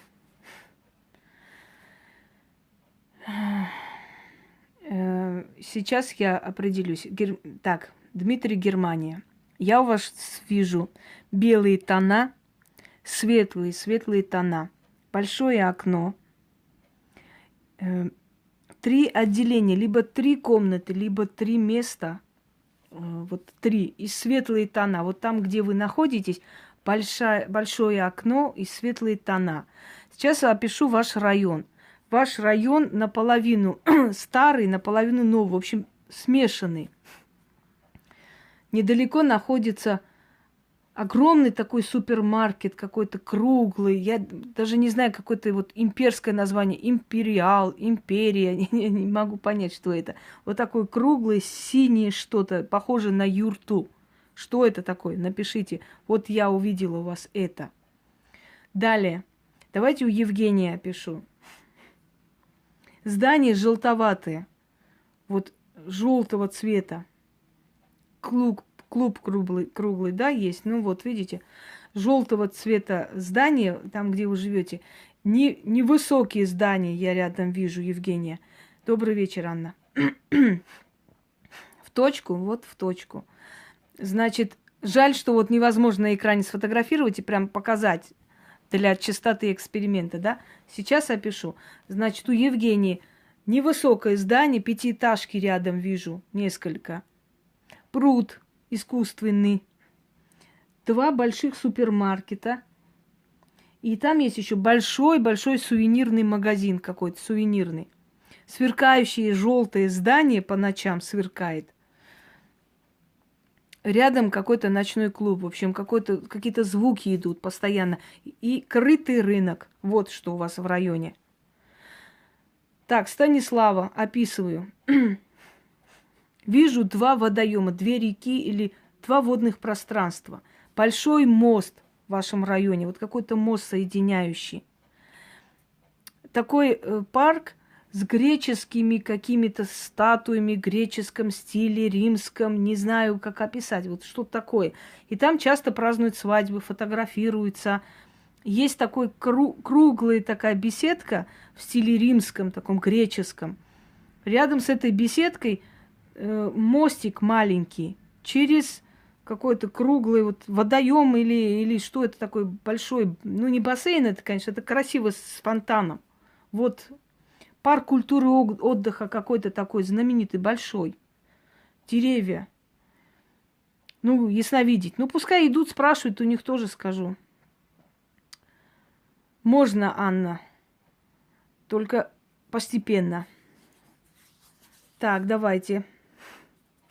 Татьяна, описываю ваш район. Значит, ваш район пока строится. Идет рядом стройка, идет овраг большой, вниз прям идет. Внизу что-то высохло, пересохло, канал был какой-то, была вода. Сейчас всем объясню, Диаша, сейчас и вам скажу. Вода была, она высохла. Сейчас там идет вот большая стройка рядом. И причем идет голосование, собирание документов, не знаю, подписи жителей, что-то хотят построить, и все против. Вот у вас район такой. Напишите, пожалуйста, и можете даже под видео написать, потому что под видео же не видно ответы, да, чтобы мы знали, как, насколько это все четко совпало. 70% совпадает. Это Татьяна. Так, Жасмина. Хорошо, Жасмин, я вам описываю. Когда-то был центр города, можно сказать, а сейчас окраина практически. Недалеко очень большое кладбище. Знаете, кладбище почему-то еврейское выходит. Не могу понять, почему. Еврейское, вот такое вот необычное кладбище какое-то. Совпало 99%. Да, вот прекрасно. Значит, Жасмина, да, правильно. Еврейское кладбище. Но там две большие церкви. Там синагоги нету, там церкви. Одна церковь красноватая, вторая белая. Или это храм, ну, храмы это, понимаете? Это вот сооружение, именно храмы. Далее идет сейчас новая дорога, пути, я вижу. Трамвайные, троллейбусные. Четко все, Евгения, вот хорошо. Троллейбусные или метро, что там такое? Ну, рельсы я вижу, понимаете? Вот она. Водоем большой, не очень далеко. Водоем, собирается вода, потом отпускается. Метро строится, вот и хорошо. Правильно. Жаль, что вот от вас оттуда именно звуковое не сохраняется. Очень жаль. Хотя, если бы звуковое было, вы бы сейчас орали всем хором, я бы упала в обморок. Поэтому так. Кристина, тебе можно, хорошо. Катуня, ты наша кошка толстая. Не знаю, кого ты там у тебя на главном фото. Кристина, смотри. Ваш дом стоит как будто... Ну, ваши дома, ваш квартал стоит как будто вот прям как островок. Вокруг... Болото было, да, Татьяна? Значит, правильно сказал. Вокруг вашего дома идет круглое такое кольцо дорог. Эти дороги соединяются, понимаете? И вам неудобно там жить, потому что большие дороги, трассы. И нужно постоянно переходить. Там постоянно то животных давят, то люди попадают. Нехорошее место. Построили без мозгов. Построили, потом подумали, что очень жилой комплекс и как бы постоянно будет мешать людям. Значит, сейчас одно поле было, дети там, пожалуйста, Маргарита, дети там игрались, было поле, открытое место, сейчас там закрыли все, и сейчас там идет строительство большого супермаркета или места развлечений. Это раз. Рядом с вами разорился какой-то банк, закрыли, теперь это начинает дом с суицидами, правильно. Теперь этот банк, значит, переоборудовывают, что-то новое открывают. И рядом есть рынок, оптовый рынок, Кристина. Вот, недалеко. Вещевой оптовый рынок. Все, это достаточно. Далее смотрим. Кто у нас еще? Сейчас, подождите, товарищи. Наташа Крон, описываю. У вас заглавное фото собака, да, серый доберман. Ой, коричневый. Значит, слушаем. Что там? Наташа. 2 города рядом с вами, 2 городка находятся. Они очень близко находятся. И эти 2 города рядом с большим городом, с центром. Вы находитесь практически рядом с райцентром. Подождите, товарищи, я не успею всех. Можно так сказать. Река, через реку мост. Большой стадион рядом с вами. Водный комплекс, школа плавания. Что еще? Сейчас скажу. Мебельное большое сооружение, как мебель продают разных видов из разных стран. Далее. Вот идет как амфитеатр, вот этот футбольная вот эта площадка, она как прям этажами вот так идет вниз. И библиотека. Это какой-то район такой необычный. Наталья, у которой заглавный собака, доберман. Все, напиши, насколько это все так и есть. Подождите, товарищи. Так. Мария. Серый район Мария Подолеяну. Извините, что, если неправильно.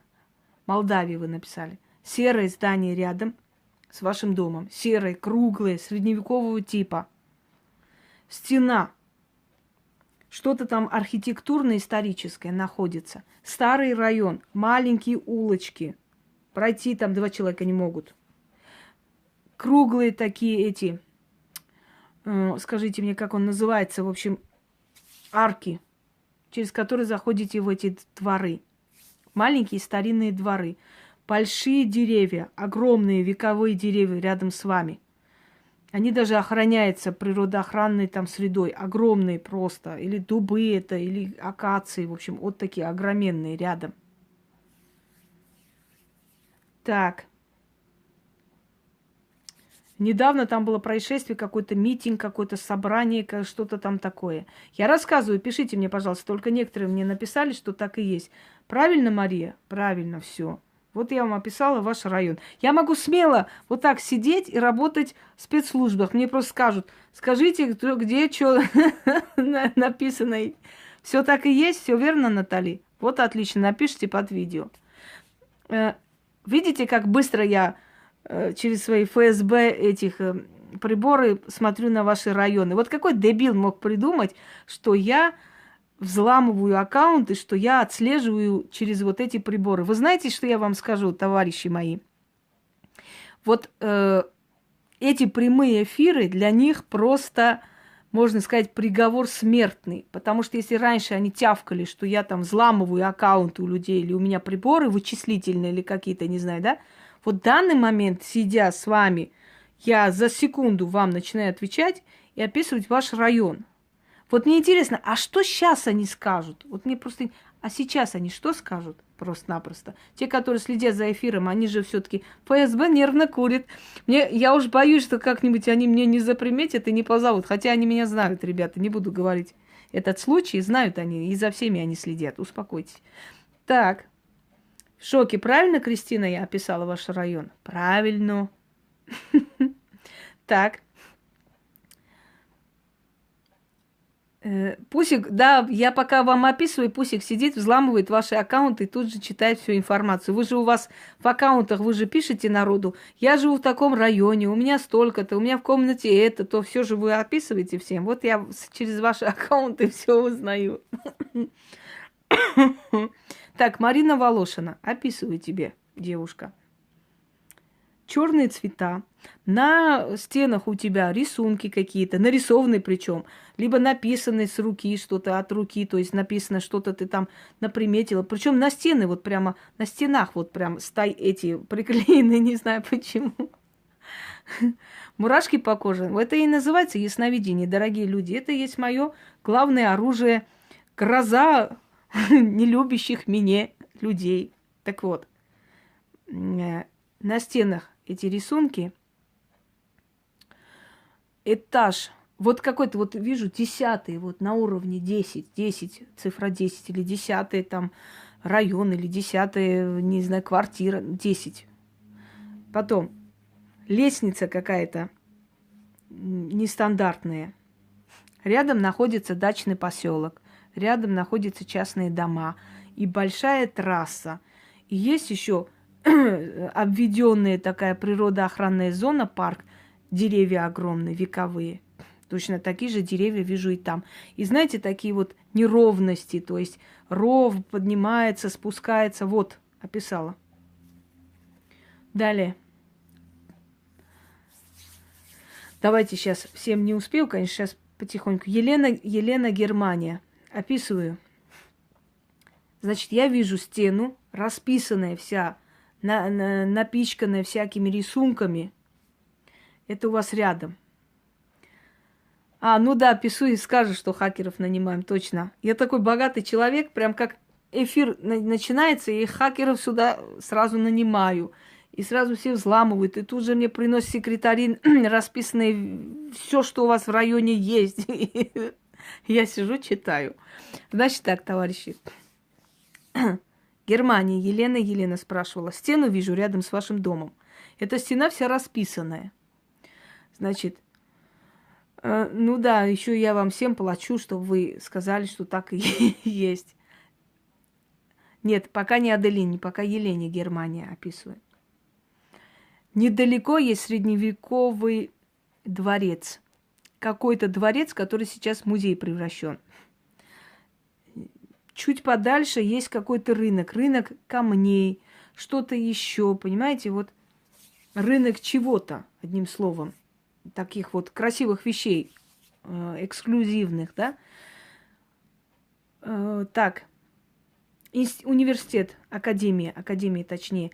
Белое здание, такое длинное здание, белое. Вот, Елена, это я вам описала. Ольга Д. Описываю, Ольга. Серые тона, школа, садик, детские вот эти, как там, кружки или что-то вот, культурный центр детей недалеко. Поликлиника есть детская недалеко. Забор синий. Идет прямая дорога такая прямо от вашего дома. И по двум сторонам этой дороги такие тонкие деревья стоят. Так. Станция какая-то большая. Может быть, железнодорожная, потому что станция. Вот. Пока это. Так, Диаша, описываю. Из окна виднеется просто очень яркий свет. Яркий рекламный щит или что-то такое. Внизу такая площадка. Диаша, описываю вам. Внизу такая площадка. Она не совсем детская площадка, но, в общем, для прогулок. Недалеко большое кладбище. Можно пешком дойти минут за 15. Здание какое-то сверкающее и маленькое длинное здание. Банки, какие-то офисы и так далее рядом. Так, и недалеко от вас большой пустырь. И они хотят там построить что-то. Пока еще заморожено, что-то там привозили, оставляли, но ничего пока не делают. Как-то стоит все. Шумный у вас район. Шум, постоянный шум. Так, Вера, Италия. Описываю, Вера. Значит, у вас во дворе, прям посреди двора, большое дерево стоит. 3 таких этих, 3 скамейки длинные, стол круглый. Это двор такой. Пишите, я вам пишу, а вы молчите. Я понимаю, что вы в шоке, но вы должны мне сказать. Все точно, Диаша? Все точно. Значит, сейчас, Мадина, я вам тоже опишу. Мадина, вы не находитесь на территории России. Я вас вижу далеко. Может, Австрия, может быть... Я не знаю, вот природа, по крайней мере, вот эта австрийская. Сбили меня. Все, перехожу на другую. Мурашки? Ну вот и напишите под видео. Яна, описываю. Яна Г. Пишу вам. Смотрите сюда. У вас очень много всего в шкафах, и вы не одеваете. Вы некоторые вещи покупаете и забываете, что у вас дома уже такое есть. Через некоторое время... Да, Мадина, правильно я сказал? Вот я сейчас опишу. Сейчас Яна скажу потом. Значит, Яна Г. Вот девушка стоит на мосту в красном. Ей описываю сейчас. Много туфлей, всякого-всякого. Жаба давит отдать, потому что дорогие, но с другой стороны они валяются. И вы уже перешли на более такие, как вам сказать, удобные формы одежды. Значит, ваш много. Итак, Яна, у вас район такой современный, но окраина напоминает как трущобы, не знаю. Они старинные, старые какие-то, не старинные даже, а старые какие-то вот полуразваленные какие-то места. И пытаются сейчас это место отсудить, взять какие-то гаражи, хотят построить новый район. Но жители там против, потому что жители не согласны с тем условием, которое предлагает им государство. То есть они выселяться не хотят. Строят вышки, вот, видите? Далее. Большой магазин идет, сверкающий, вот такой зеркальный, длинный такой. Идете прям вот большой магазин с разными отделами. Так. Напротив открытый такой кафе-ресторан с плетеными такими, в общем, штучками. В общем, плетеное все, понимаете? Вот туда заходишь, садишься, все там плетенка, все сделано под старину, все вот что-то такое этническое. Вот. Испанцы рядом. Я испанцев вижу рядом. Вот каких-то испанцев. Почему вижу, не могу сказать. Может, у них центр испанский. И индусов вижу рядом. ГУМ. Вот. Все, Яна, достаточно ваш район. А то народ меня сейчас порвет. Дальше пойдемте, кого я хотела описать. Мадина Токова, правильно? Если я правильно прочитала. Пожалуйста. Итак, Мадина. Или Австрия, или Германия. Природа там такая. Значит, смотрите. Рядом с вами находится еще 3 семьи родственников. Прям рядом они находятся. Вот в одном районе. 3 семьи, ну, родных людей, по крайней мере, близких. Они, скорее всего, родственники. По женской линии родственник, вот как ни странно. Может, по маминой линии или по линии сестры, сваты, не знаю. Вот родственники. 3. Теперь смотрите. Вы ждете какую-то весть из родины, еще человека, но переживаете почему-то. У вас переживания. Какого-то человека хотят оттуда оторвать и привести сюда. То есть оторвать от его вот этого окружения, которое его портит. Так. 5 этажей, 2 вышки. Правильно я сказал? Да. За 7 тысяч километров. Но, извините, Евгения, мне же ФСБ не просто так предоставляет эти все сведения о вас, о всех, чтобы я сидела и описывала. А как ты хотел? ФСБ не дремлет. Так, Мадина, смотри. Далее. Бассейн какой-то строится, большой. Строится какой-то комплекс развлекательный, хотя долго пытались это все не пустить, потому что рядом тоже находится нечто такое, и им это очень не подходит. Значит, островок круглый вижу. В этом круглом островке вокруг машины едут, а этот круглый островок как парк отдыха. Как парк. Внутри кафе стоит. Напротив 2 здания в греческом стиле, греческом, римском стиле. Одно серое, второе здание вот такое желтоватое, вот с колоннами. Это раз. Ресторанный бизнес какой-то у вас или хотели открыть, или предлагают вам. Вот ресторанный бизнес крутится вокруг вашей семьи, дома. Двери у вас коричневые, с черным отливом, прям серебристым отливом как-то. От лифта вправо. Вот ваша дверь. Я даже могу ваши дома найти. Вот так вот просто узнать и прийти и найти. Аня, я вам расскажу, если успею. Сейчас я потихоньку. Правильно, Мадина? Так и есть? Так и есть. Так. Далее пойдемте. Так. Сейчас, подождите, еще ФСБ мне не предоставили все документы о вас. Поэтому я сейчас смотрю, о ком лучше начать разговаривать. Вера, Италия, да. Вот уже не вернуть. Все, уже сбилась я с волны. Меня вышибли. Спасибо. Но это не талант, это дается. Ну, дорогие люди, я еще раз вам говорю, Снежана, сейчас я вот тебе тоже скажу. Можно, учительница. Что я хотела сказать? Это дается. Вот именно поэтому я говорю, что люди, которые хотят доказать свою силу, должны иметь ясновидение. Если у людей нет ясновидения, он может вам наизусть всю Бхагавад-гиту, весь Коран наизусть, и всю Библию наизусть, и все правильно, 3 соседи, 3 родственников, правильно. И все, значит, псалмы вам наизусть сказать, но толку от этого нет, потому что если человеку не дан, если человек не видит вас, не может пробить и сказать, да, с точностью на 100%, это означает, что человеку не дано. Он очень хочет, но ему не дано. Это главное доказательство силы. Еще раз говорю и повторяюсь. Это ясновидение удивляло моих родственников и пугало 6 лет моих, понимаете?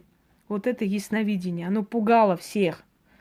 До такой степени это было сильно. Это и есть первый показатель доказательства ясновидения, дорогие люди. Как бы они ни рвали зад, как бы ни орали, что каждый должен по своему пути идти, но я еще не знаю никого, кто рискнет в прямом эфире ясновидеть. Покажите мне такого человека. Есть такие люди? Не знаю. Не видела еще. Последнее описываю. А те, кому описала, пожалуйста, напишите, если вам не трудно. Чтобы мы просто поняли, что это чистота эксперимента. Хорошо? Так. Сейчас. Спасибо, благодарю. Угу. Ну, тексты зубрят. Это тоже надо, знаете ли, читать. Самирка все видит.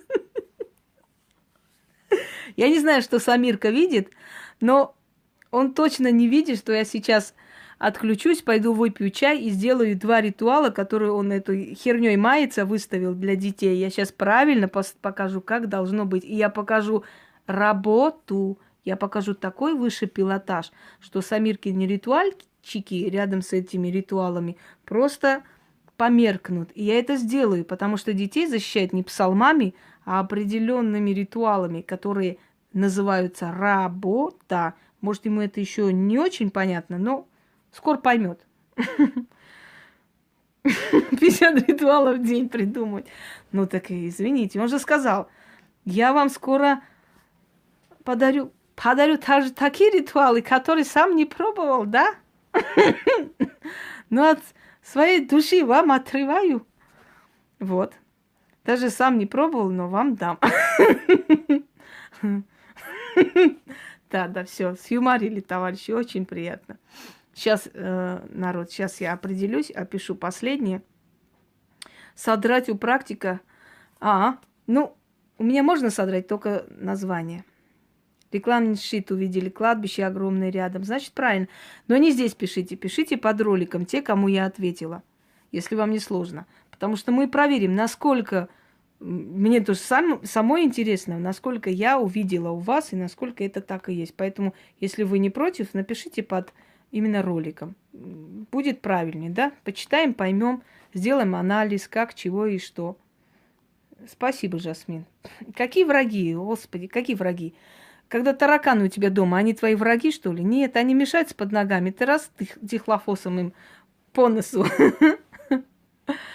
Наталья, эту книгу и вообще все мои книги, которые вы желаете приобрести, это вот все вопросы к Яне. Она под видео, я попрошу, она еще раз напишет. Вот, да. Потому что занимается человек этими книгами. Я отправляю ей. Вы сами понимаете, я физически не могу вот как бы успеть поехать их отправлять. Это нереально, конечно. Спасибо ей, она действительно такой человек, что вот то, что надо. Я очень люблю людей, которые, понимаете, работают. И таких людей я уважаю. С такими людьми я могу работать, потому что я требовательный к себе и к другим. И вот пока с Яной у нас не было никаких таких разногласий, что чего-то я сказала и попросила, и не так было, как мне хотелось бы. У нас очень нормальные человеческие отношения. Я считаю, что это правильно. Должны быть отношения свободные, партнерские. Понимаете, никто ничей хозяин, и никто ни над кем не должен там верх брать. Это было бы неправильно, и это было бы глупо. Такие отношения долго не существуют. Вот. Вот о чем я хотела говорить. Ну, самая главная черта Яны, которая мне по душе, это вот она такой же трудоголик, как я. Поэтому этот человек меня понимает. Понимаешь? То есть не нужно объяснить человеку, почему я, например, не сплю 5 утра, и 5 утра мне взбрентит голову, попросит: Ян, давай мы вот такой сделаем обложку книги. Да нет, краснеть не надо, это правда. Это действительно правда. Потому что много кто хотел как бы поработать со мной, помочь мне с книгами, с отправками и так далее. Но люди просто хотели так, знаете, сидеть, чтобы я все сделала. Вот, и, собственно говоря, это было бы, конечно, глупо. Нельзя так делать. Умные люди это понимают, но не все у нас в мире умные, поэтому, к сожалению, приходится вот так, да. Все. Итак, дорогие люди, я думаю, что мы провели с вами приятный вечер. Мне очень приятно с вами. Я как-нибудь еще устрою такое необычное ясновидение. Ольга, я уже не успею всем рассказать, потому что, понимаете как, рассказать это не просто, знаете, как вам сказать, вот просто раз взять и вот так вот рассказать от балды. На самом деле рассказываем так, то есть так нужно рассказать, чтобы это было именно так, как есть. И это так и есть, понимаете? А почему у меня вот так вот настолько открыто ясновидение, я вам объясню. Потому что я за это очень много чем пожертвовала. Я думаю, что вы поняли, да, чем? Наверное, тем, чем пытаются меня укорить и как-то так обидеть люди, которые, ну, с мозгами не очень дружат. Люди низкие, низкосортные, слабые. Они всегда делают акцент на физические какие-то недостатки, как им кажется. Вот. Ну вот, собственно, именно вот то, что я потеряла, и мне дало это ясновидение. Спасибо, Яна. Мне приятно.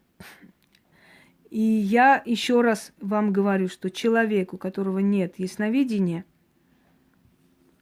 не может претендовать на звание ведьмы, колдуна и прочее. Это все остальное уже ерунда. И именно поэтому вот это ясновидение настолько их убивает, что они готовы умереть и воскреснуть, чтобы проверить мое ясновидение. Вот досада же была, когда Писуй 500 раз объявил, что он помер, а я поставила этот мультик про Кикоса и смерть Кикоса, да? И тем самым уже им сказала, что в эту херню никто не верит. Но, однако ж, Писуй потом воскрес. А, кстати, недавно я видела его ритуал. Уникальнейший ритуал. Сейчас просмотров у него больше добавится. Значит, как сделать так, чтобы твой ребенок тебя любил? Надо идти, кинуть мелочь бомжам. Когда бомжи схватят мелочь, надо говорить: ты, бомж, как любишь эту мелочь так, чтобы любили мои дети меня. Я хренею просто. Во-первых, слово «бомж» для духов непонятно. Что такое бомж? Бомж – это современное название, да? Человек без места, без определенного места жительства. Это раз. Многие без определенного места жительства кочуем по квартирам. Следующий момент. На нищего, несчастного человека делать ритуал на любовь и счастье детей. Я думаю, что это вообще надо быть умалишенным, да? И в-третьих, мне кажется, что ритуал должен быть настолько серьезным, чтобы не вызывать смех. И вот пойти сказать: о, ты бомж, как ты любишь своих блох и вшей, так, чтобы мои дети меня любили. Выставил защиту геев, я хренею. Да, хорошо, что у меня ума хватило на бомжов и бичей не делать ритуал. Но это дебилизм, люди. Я еще такую хрень не читала. Ну да ладно. Точнее, не то, что читала. Но они хотят... Вы знаете, они сделали акцент, чтобы у них ритуалов было больше и больше. В день по 50 ритуалов. Даешь стране ритуалов и давай лепить их, как пельмени. Но дело не в том, чтобы их побольше выставить, а чтобы они работали, и чтобы они были интересные, и чтобы они были творческие, сильные. Понимаете, в чем дело? Ритуалы для этого существуют, не для того, чтобы их было побольше. Вот он выставил 500 штук, и что, полгода они стоят, и 29 просмотров. Дальше что? Там каляки чертить. Ну, кто будет сидеть и чертить 2 часа вот эти все каляки? Скажите мне, пожалуйста. Одна сторона туда, одна сторона сюда. Ну, кому это интересно? Ритуал должен быть понятен, логически объясняться, рабочий и легко выполняться. Вот и все. Ну да, духи тоже развлекаются над клоунами. О, бомж, сколько у тебя есть счастья, чтобы столько счастья мне навалило. Но я не знаю, как еще сказать. Наверное, вот так, да? Ой, да. Я, конечно, много дебилов встречала. Это не дебилизм, я вам скажу, это зависть. Это черная злобная зависть. Желание любым способом что-то показать необычное, но это позорище, конечно.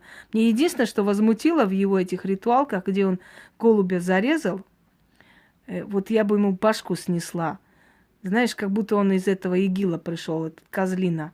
По-другому не могу сказать. Это, ну, это очень гнусный поступок.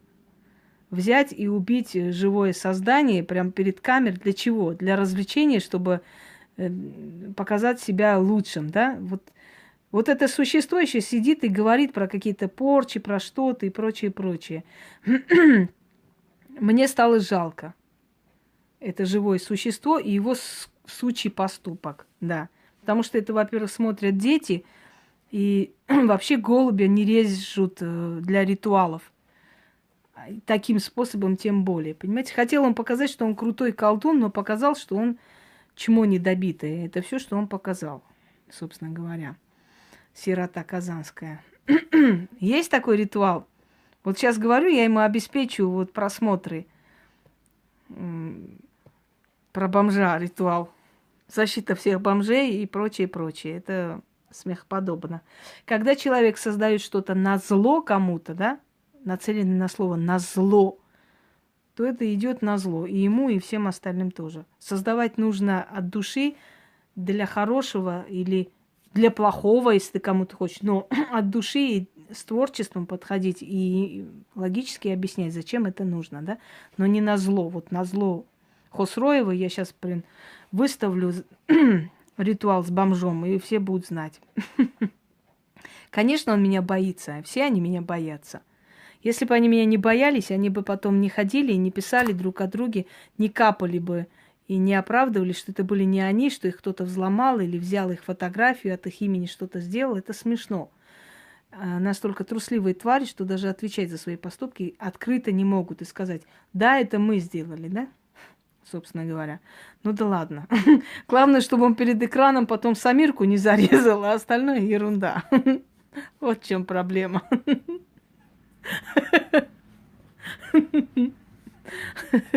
Мне кажется, он на все готов ради клиентуры. Вот. Ой. Угу.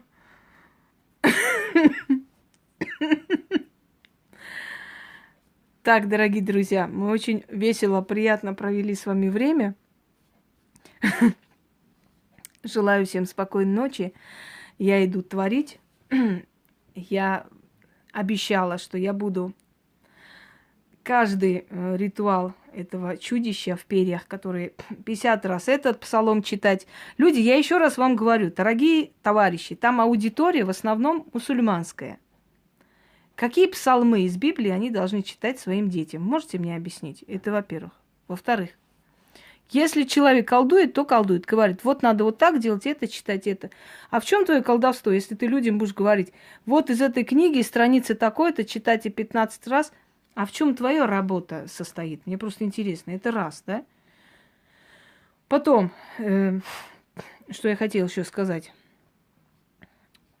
Люди умные поняли и ушли оттуда. За дураков и за эту отару мы бороться, конечно, не собираемся и не собирались никогда. Но мне просто интересно, вот один вопрос. Вот люди там сидят, вероисповедание ислам. Какие псалмы из Библии им надо читать для благополучия? Можете мне ответить на этот вопрос? Я не могу понять просто. У людей вообще нету логики, мозгов нету, ни секунды. Вот я сейчас выйду, да, и скажу. Итак, ложите фотографию, ставите свечу и открывайте книгу Маркса, там, «Социализм», и читайте с 15 там, по 17 15 раз. А в чем мой труд тогда? Я не могу понять. А я тут при чем?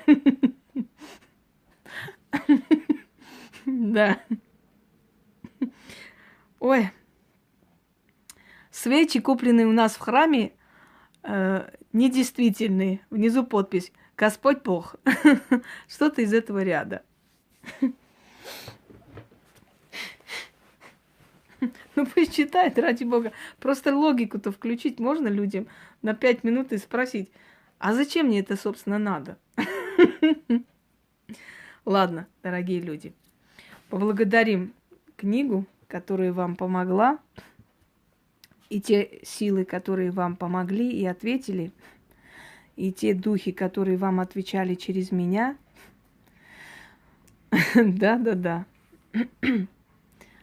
И с вами попрощаемся на этой приятной ноте. Шарикова напомнили. У кого-то брюк 20 штук, 20 пар, да, а кто-то по помойкам шастает. Взять да и поделить. Вот, наверное, вот эти вот швондеры, желающие поделить чужое добро, их развелось до хрена и кучи, да. Но никто из этих швондеров, например, не подумал о том, что этот профессор, который чего-то достиг в жизни, много чем пожертвовал. Например, был одинокий, посвятил себя науке и так далее. Но швондеру это неинтересно. Он хочет взять да и поделить все чужое. Потому что чужое это очень легко делится. Попробуй свое создать. Всем спокойной ночи. А тем, кому я ответила на любые вопросы, можете написать под видео, чтобы это осталось в истории. Нам пригодится. Почитаем, проанализируем. Спокойной ночи.